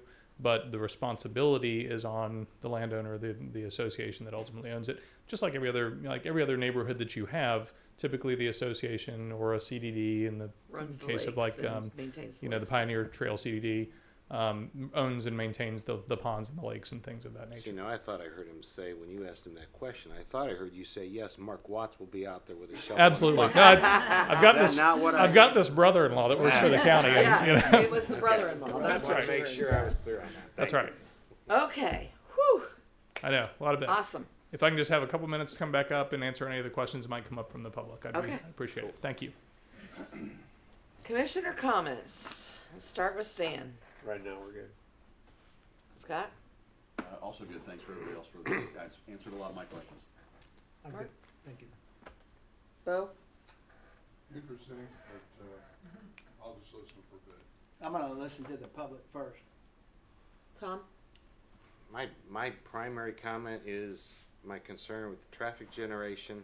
I think a lot of the water retention and drainage issues have been addressed really well, but my big concern is traffic. That's a comment, so go forward. I think one of my biggest comments is I don't know when we would ever have the opportunity again to have somebody come in here and go, you know what, we understand all these problems and we're going to help you fix them by doing these things and going out of their way to do it the way we would rather than do it. Nobody ever does that for us. So thanks for that part. If we're good, I will start accepting public comments. Please keep it to 3-minute minimum. And if you have nothing additional to add to the conversation that hasn't already been said, please withstand. Thank you. Anybody? Excellent. Who's going first? Please state your name and address. Good evening all. Dennis Hoffman, Groveview Lane, Port Orange. I have a comment about the traffic issue, like Thomas is relating to. Coming out of Groveview Lane onto Madeline, the curve in the road there almost, well, I can say it creates a problem that's going to cause an accident. And that's where it is now. That's without this proposed 865 more houses down the road. That I would equate that to about 400 to 500 extra cars in a day. It's an average. During the presentation we had from the provider a couple months ago, they had mentioned that Williamson was going to be 4-lane north to Bevel. From Williamson south, it's still going to remain 2 lanes. That's going to be a big bottleneck right there. I'll tell you that right now, even though there is a traffic light there. I have a question about the 65-foot tall buildings. That would be about 4 stories, maybe 5 stories. Currently, I believe only in Port Orange, where they're developing now on Clyde Morris, they're only 2 stories. I don't think I've seen a 3-story building there. Just wanted to make that point out. I think 5 stories is a little bit ridiculous for this area. So, thank you very much, and that was my time. Appreciate Thank it. you so much. Thank Thank you for your service, sir. Anybody else? Robert?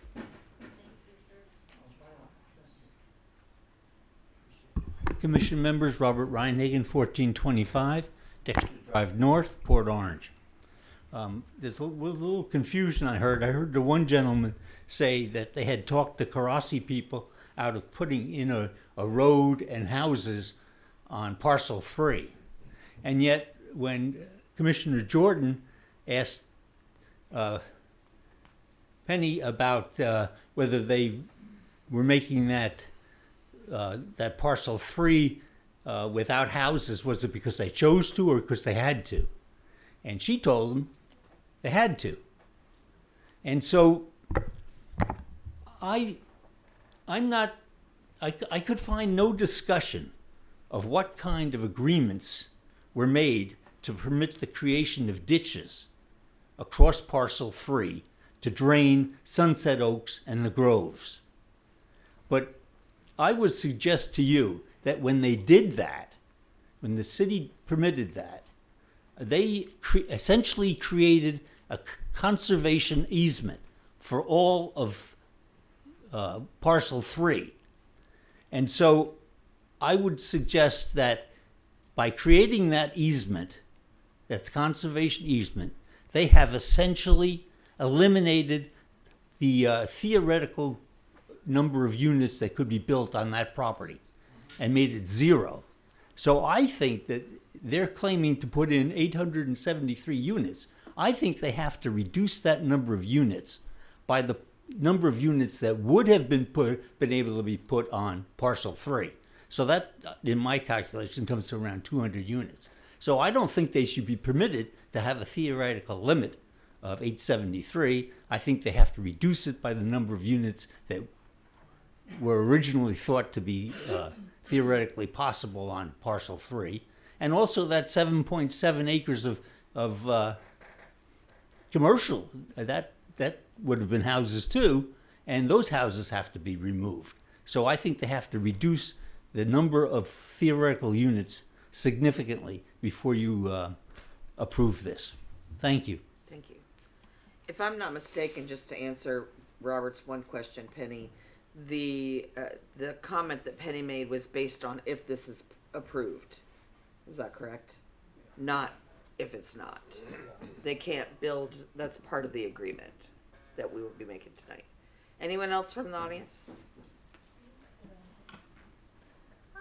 Hi. Lisa Hutchinson, 3883 Long Grove Lane. I went to the general meeting that they had back in October, and again, for me, I've lived in the Groves for 30 years now, and my biggest thing is about the traffic as well. I typically, because of where my house sits, I usually go to the east to go out to Madeline, okay? There's times now that I'm not understanding how they're going to improve that intersection with any kind of widening, because there's nowhere to go, and you have the traffic coming out of the Perrines shopping center. The left turn lane, people come into the oncoming turn lane because the left light doesn't turn arrow doesn't always go, so the traffic is so far back you can't get out. My concern is that there is no way to widen Clyde Morris and Madeline's intersection to accommodate the traffic that may come from this. And I know if they go to 873, we can say if there's one person with one car, 873 more cars. But if there's 2 and 3 and 4 bedroom units, we could be up to 3,000 more cars. And we still have Hawks Mill that's being built. And I don't know how many units are in Hawks Mill on Clyde Morris, so we don't really, nobody's given those numbers, we don't know that. So that is a really big concern for me, because Madeline is the main thoroughfare, because not as many people go down William Run as they used to. I mean, people use Willow Run, but there's so many more people cutting from, you talk about that cut through, people go down Long Grove to avoid Madeline so they don't get a speeding ticket. So they fly down our street to go around. So I'm just saying it creates this whole quagmire, and I just want to say traffic is my biggest concern there. People in our neighborhood won't be able to get out right or left. And Clyde Morris and that back up there, that's my biggest thing. And the second thing I just wanted to mention was, I'm not sure I understand why we have to have 873 apartment homes. I don't understand why we can't have single family development. I don't know how it benefits us to have this massive density packed onto, because I kind of think it's kind of nice to live where there's still some land and see trees and things of that nature. And I am concerned about the 5-story thing. I don't know, I was looking all around, even up by LPGA where everything's crazy, all 4 stories or less. So those are my thoughts. Thank you for listening. Thank you so much. Thanks. Anyone else?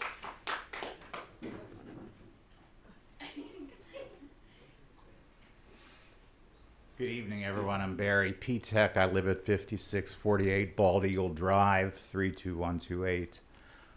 Coming a little bit late in on the conversations and the thought processes and all the work that these folks have done. But a simple answer, a simple question, probably a complex answer. If nothing happens to that site, what occurs? You don't want to know. You could try me. They can build anything that's already ready to zone. What they're doing is better than what somebody else could come in and do for. And who would be the they? Anybody else who bought the property. but they would have to come through the same process that you're going through now. Well, no, because they're trying to change the process to make it better, which shouldn't be this hard, honestly. Okay. In terms of sustainability and concurrence, I think the planning document talks about so many years out, like 20, 30, 40 years out. Well, I'm going to look like 30, 40 years down, okay, from now. And with this project, which I believe one gentleman said it would go through a full growth 5 to 10 years. It's not an overnight thing. So there you got this project, and then you're going to have this project, and we know we're going to have this project. And at what point are we able to sustain and maintain and concur when all these things are happening? And sometimes there's some stuff just gets a little too filled in the grocery basket and it falls out and it gets destroyed and it loses its value. And that's my concern, that if we are looking just the next 5 to 10, just the next 10 to 20, anything past that, it's kind of hard to undo what's already been done. And so my concern would be to give thought to not just this project, but other projects that take away the sustainability and the ability to keep the standards of living that we're used to and that we like and that we expect to continue. Thank you. Thank you.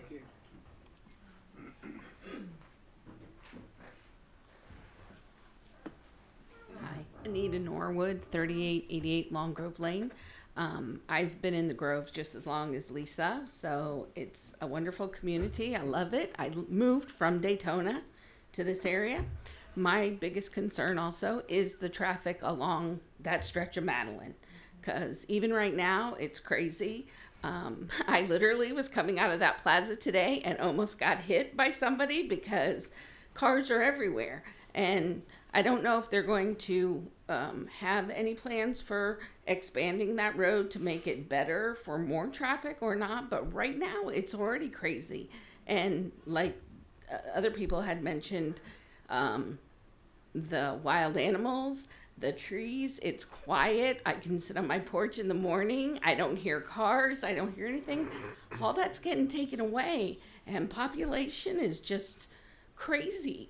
So again, like that gentleman just said, maybe, I don't know when there's a stopping point, but that's just several concerns. And the stormwater drainage is a big one. My house sits on the canal right in between Colony and the Wood. Floods every single time there's a terrible, terrible rainstorm. They have to run that pump thing, whatever that is. I don't know where that water goes, but I've seen it up over our side, and our land's like this compared to them. So where does all, it's too much. Thank you. Thank you. I just want to make a quick statement.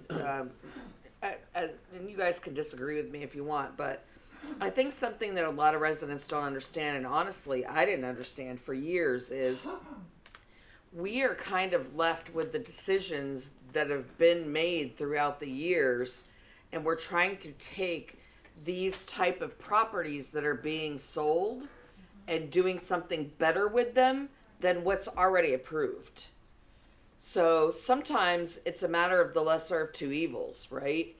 I remember us doing the storage unit on Williamson, and Lance and I lived down there, and we weren't thrilled with that. But it was so much better than what would have gone had we not approved the storage unit.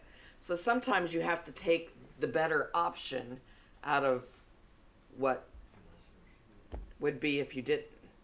So just something to think about. Do you want to come up and address? Okay, I think Jessica and I just both have a couple things we just wanted to respond to. Jessica, did you want to talk about the Madeline and the comment about Madeline and the improvements to the intersection? Yeah, for the record again, Jessica Gallo, Cobb Cole, 149 South Ridgewood Avenue, Daytona Beach, Florida. Tried to say it faster each time.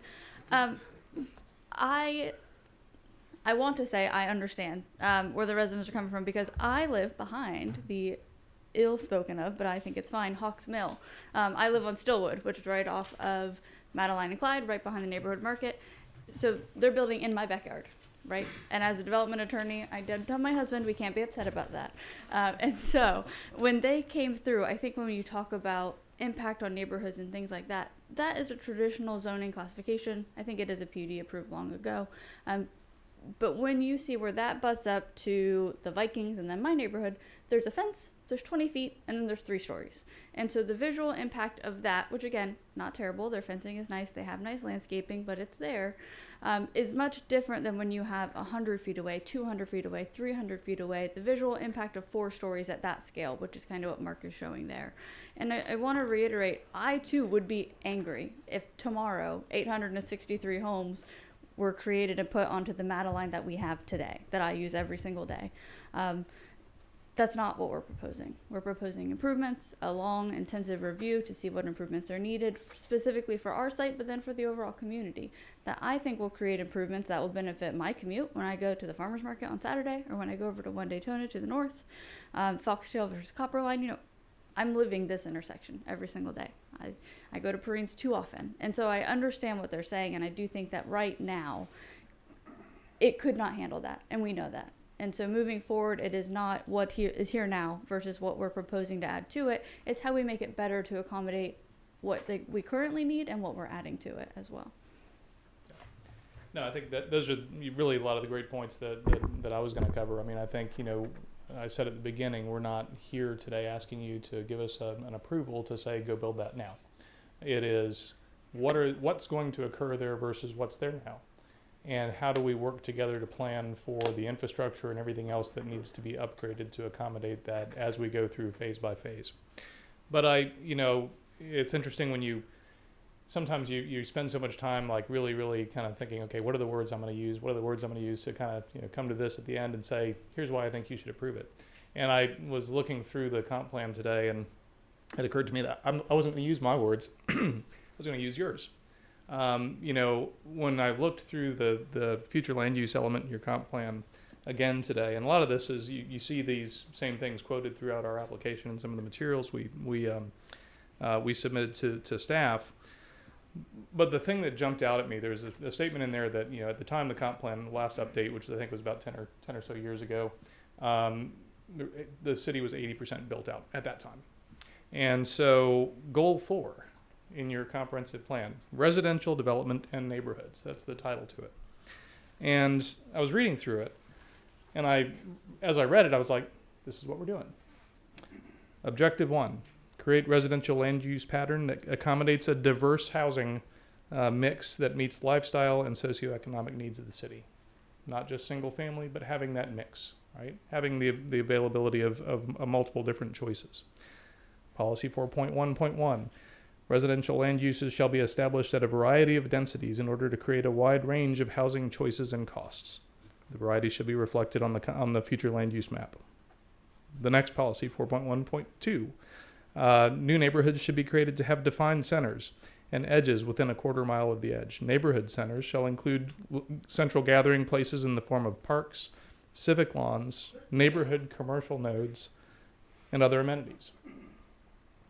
Next one, and I won't read all these word for word, but the city will encourage developers to pursue creative alternatives to conventional suburban development patterns, including innovative housing designs, clustering, conservation subdivision designs, well-connected grid street networks, context-sensitive street configurations, and compact mixed-use development. Next one. Cities shall encourage residential land uses and developments that have a greater potential to support mass transit within designated public transportation corridors, with priority given to developments that will bring the greatest increase to transit ridership. The single greatest thing you can do to increase transit ridership is put density in the right locations along your transportation corridors. And finally, mitigate the visual and physical impacts of multifamily development with architectural and landscape treatment standards. And that picture came to mind. You're not seeing it. You're seeing me gesturing to a screen, but it's that really pretty picture of what it looks like when you have a couple 100 feet of separation between where you're placing that clustered density and where the adjacent suburban residential density is. As I read through that, I was like, it's a pretty good summary of what we're here asking you to approve tonight.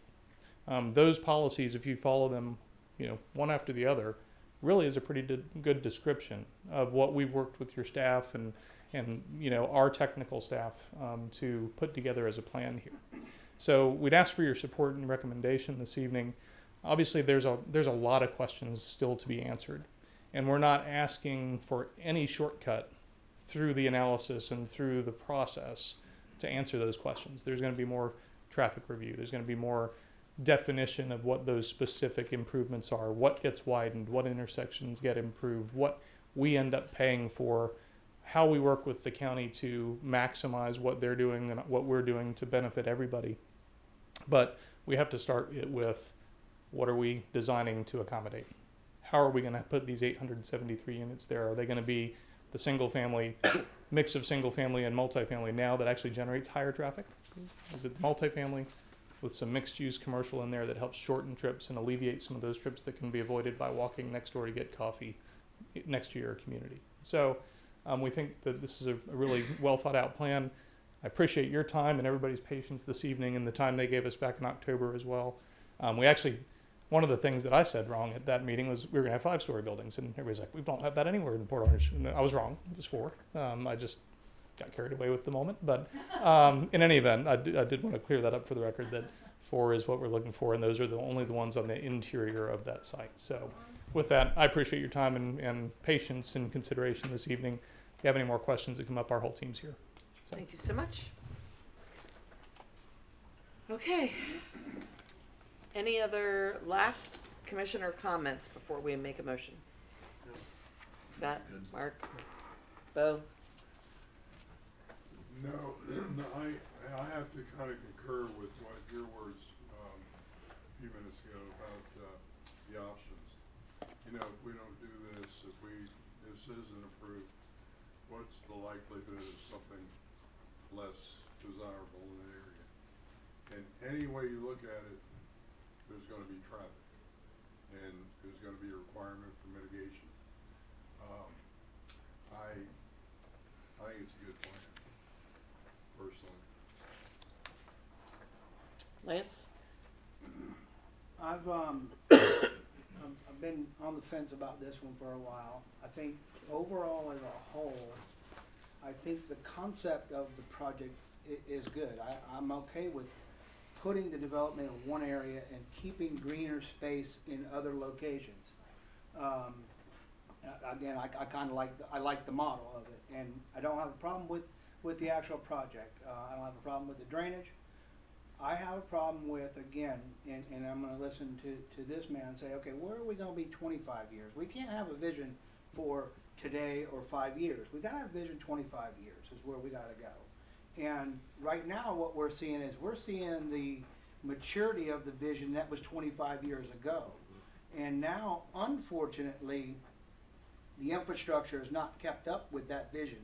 And now that infrastructure is behind, okay? I don't know how we could ever put another car on Williamson until I would know when's the overpass going to be widened. I don't care about the Williamson being widened to Bevel Road. That doesn't help this project, period. So I have a problem putting another car on Madeline to Clyde Morris. That road is already, to me, a failure. So putting another car on this without knowing when, and again, 25-year vision. Maybe that bridge will be wider. Maybe we'll have another Madeline to Tomoka Farms or some way to get around this, because right now Madeline is a failure, period.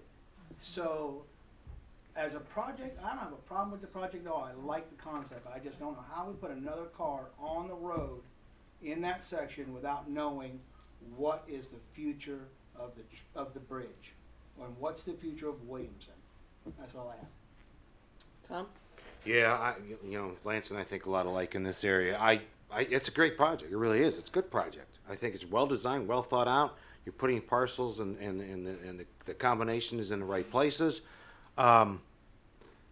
Unfortunately, and we look out 10 years. That's our job, is to look out 10 years and what could happen and what this town, what this city can look like. in the future. And I'm frustrated because we have to sit here and you have to sit there, the residents have to sit there and hope that 13 different projects get done to handle traffic. And it's already a problem. We know that. And gee, we hope, as you said, we hope that a bridge gets built. And Sands is absolutely right. We had a sales tax opportunity increased to raise money to fix these things. And in my opinion, it was marketed wrong.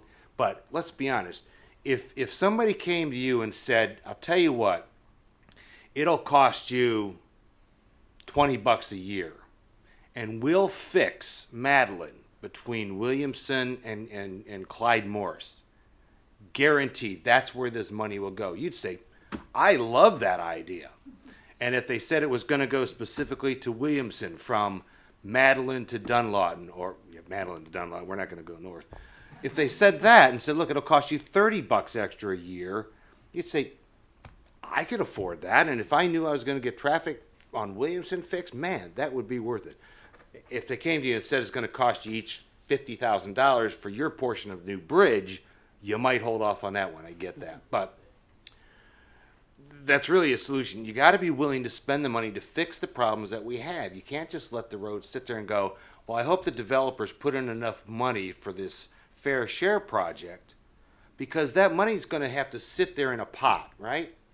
He's going to put an X number of dollars into a pot that says it's going to fix Clyde Morris and it's going to fix Madeline and it's going to fix Williamson, but that money is not enough to do all those right away.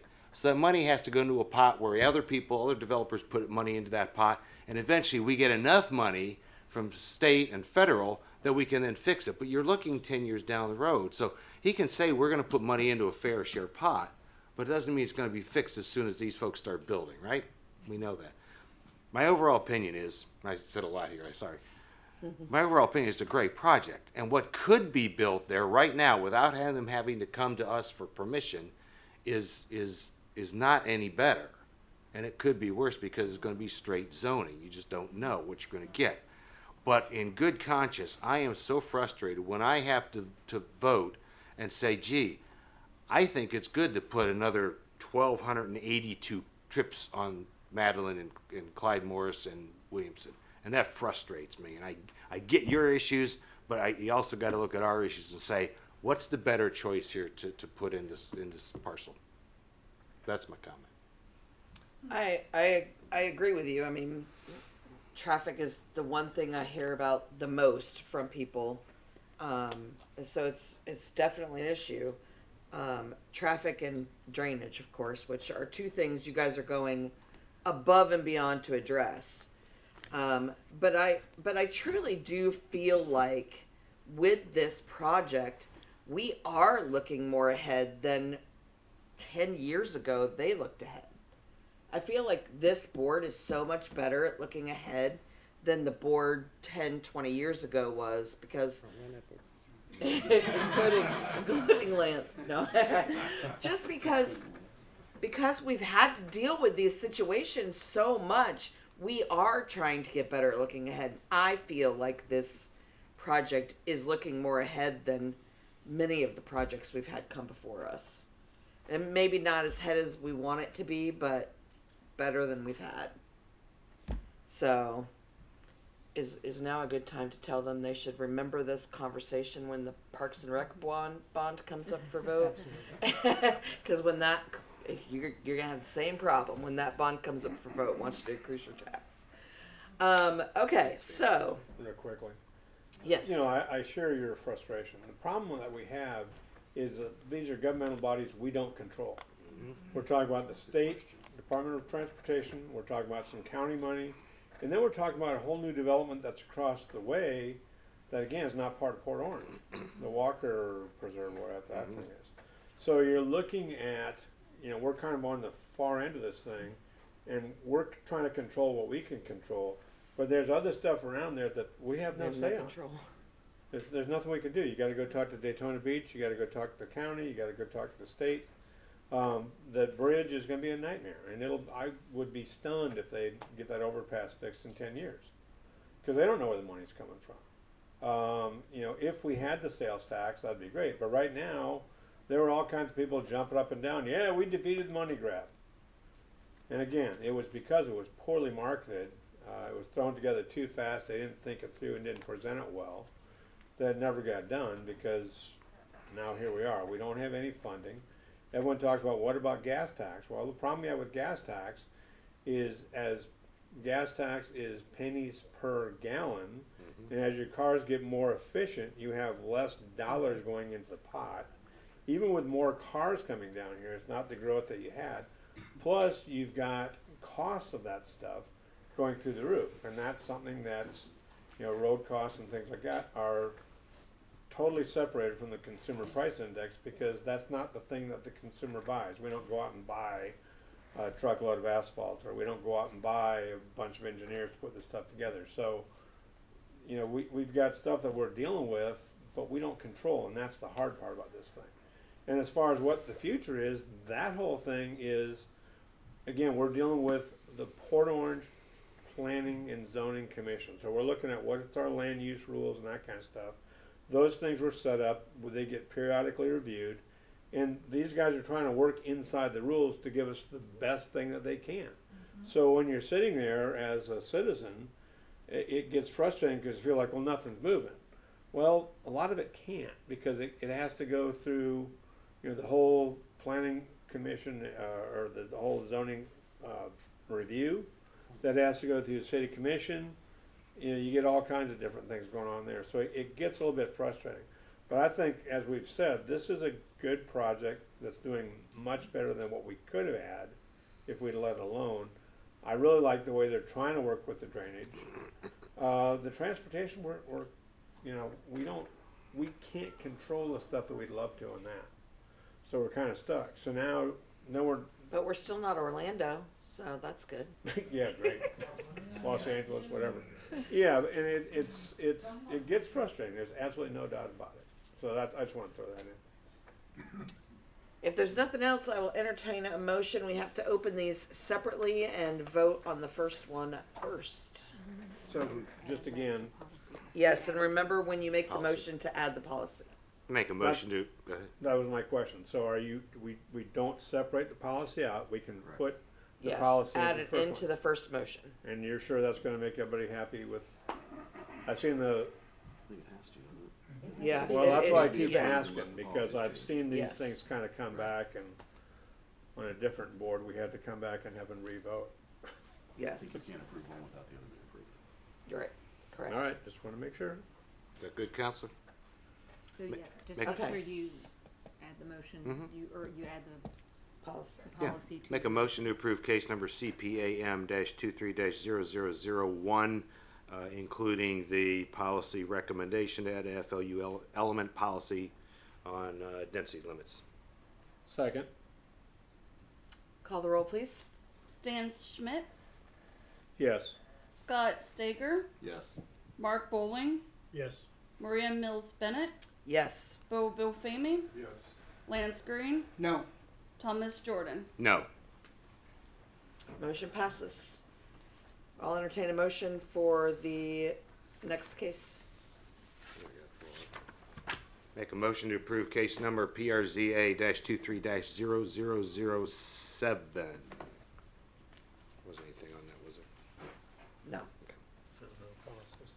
Oh, second. Call the roll, please. Stan Schmidt, Yes.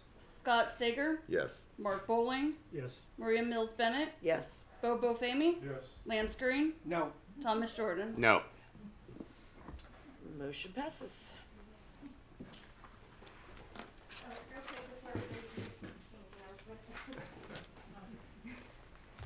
Because I know everybody's interested in carrying through with it, following this project through Penelope Cruz Planning. Both these items will be scheduled for first reading at City Council on March the 5th. That's all I have. You will be notified by email too if you're on my list. Yeah. Alrighty then. Other business, commissioner comments. Nothing. I just say, listen, these things are tough. All these projects are difficult. I understand the traffic issue. I really do. I will acknowledge that I have used Madeline more than once in an effort to not use Dunlawton. So I'm a cause of some of your headache, and I apologize for that in advance.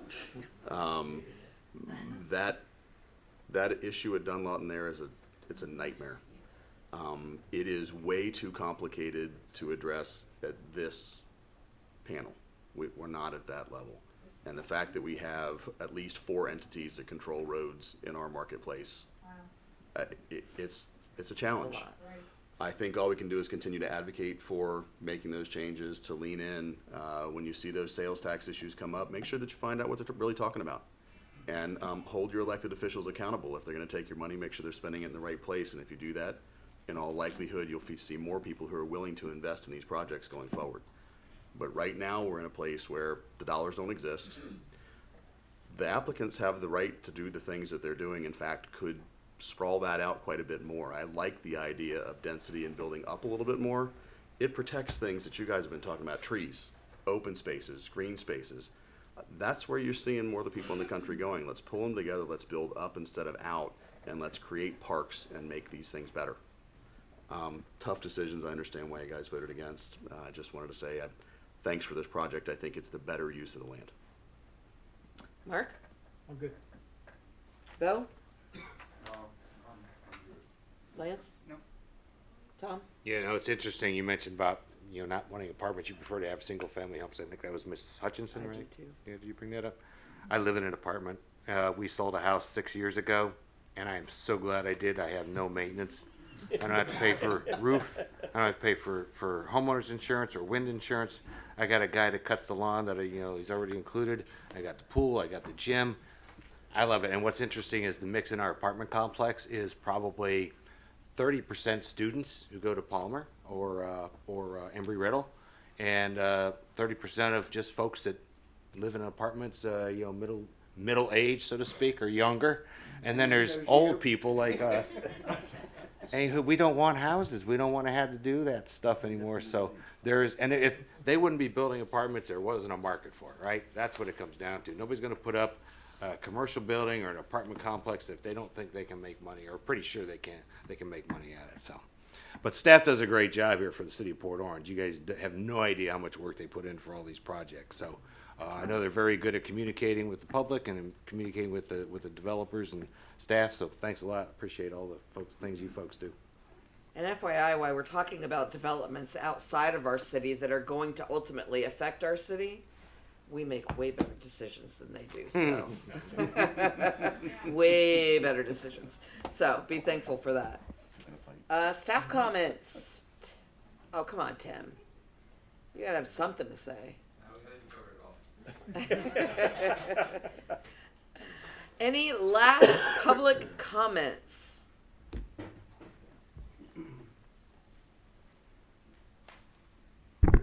Dwight Durant, Ormond Beach, 286 Booth Road. I'm talking as a citizen now that's lived here for probably 35 years and been in this building a lot in front of your dad.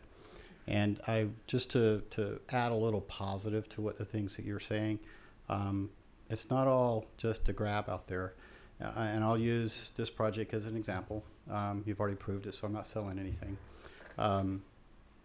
The Crossies started planning 25 years in advance. They are responsible for Williamson, Madeline, and Yorktown. And we're this close, I think, to having enough money for Yorktown to be extended. We've already designed it. It's ready. It's on the shelf. So this project may be the one that the impact fees bring to get that road built that will hopefully alleviate some of the issues you're seeing on Dunlawton. So it's not, the process is working somewhat. It just started late. I was here in the same chambers getting the Groves approved and Town Park approved, hearing the same comments. And fortunately they were approved, and you have citizens that live here as a result of that. So I think you're headed in the right direction. My dad was super mad about the Groves. Yes. My dad was sitting here mad about the Groves. Right. We see it, for instance, on Walmarts all the time. You know, and Walmarts come in, oh no, we can't have that. No.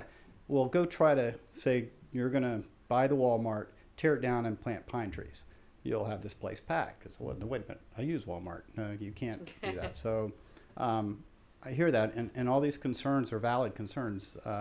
Your citizens live here, we're coming here, and we're gonna change something that they sue. But I will give you our commitment that we'll do our best not to provide any adverse impact to them. So thank you. Thank Is you. Yorktown, is that within the 3-mile radius of this intersection, that it could be applied to that? Yes, I think so. Yes. I think And it so is. this whole corridor is of interest too. That So would make a huge difference. absolutely. Of So getting around the bridge. there's unintended benefits that development does bring.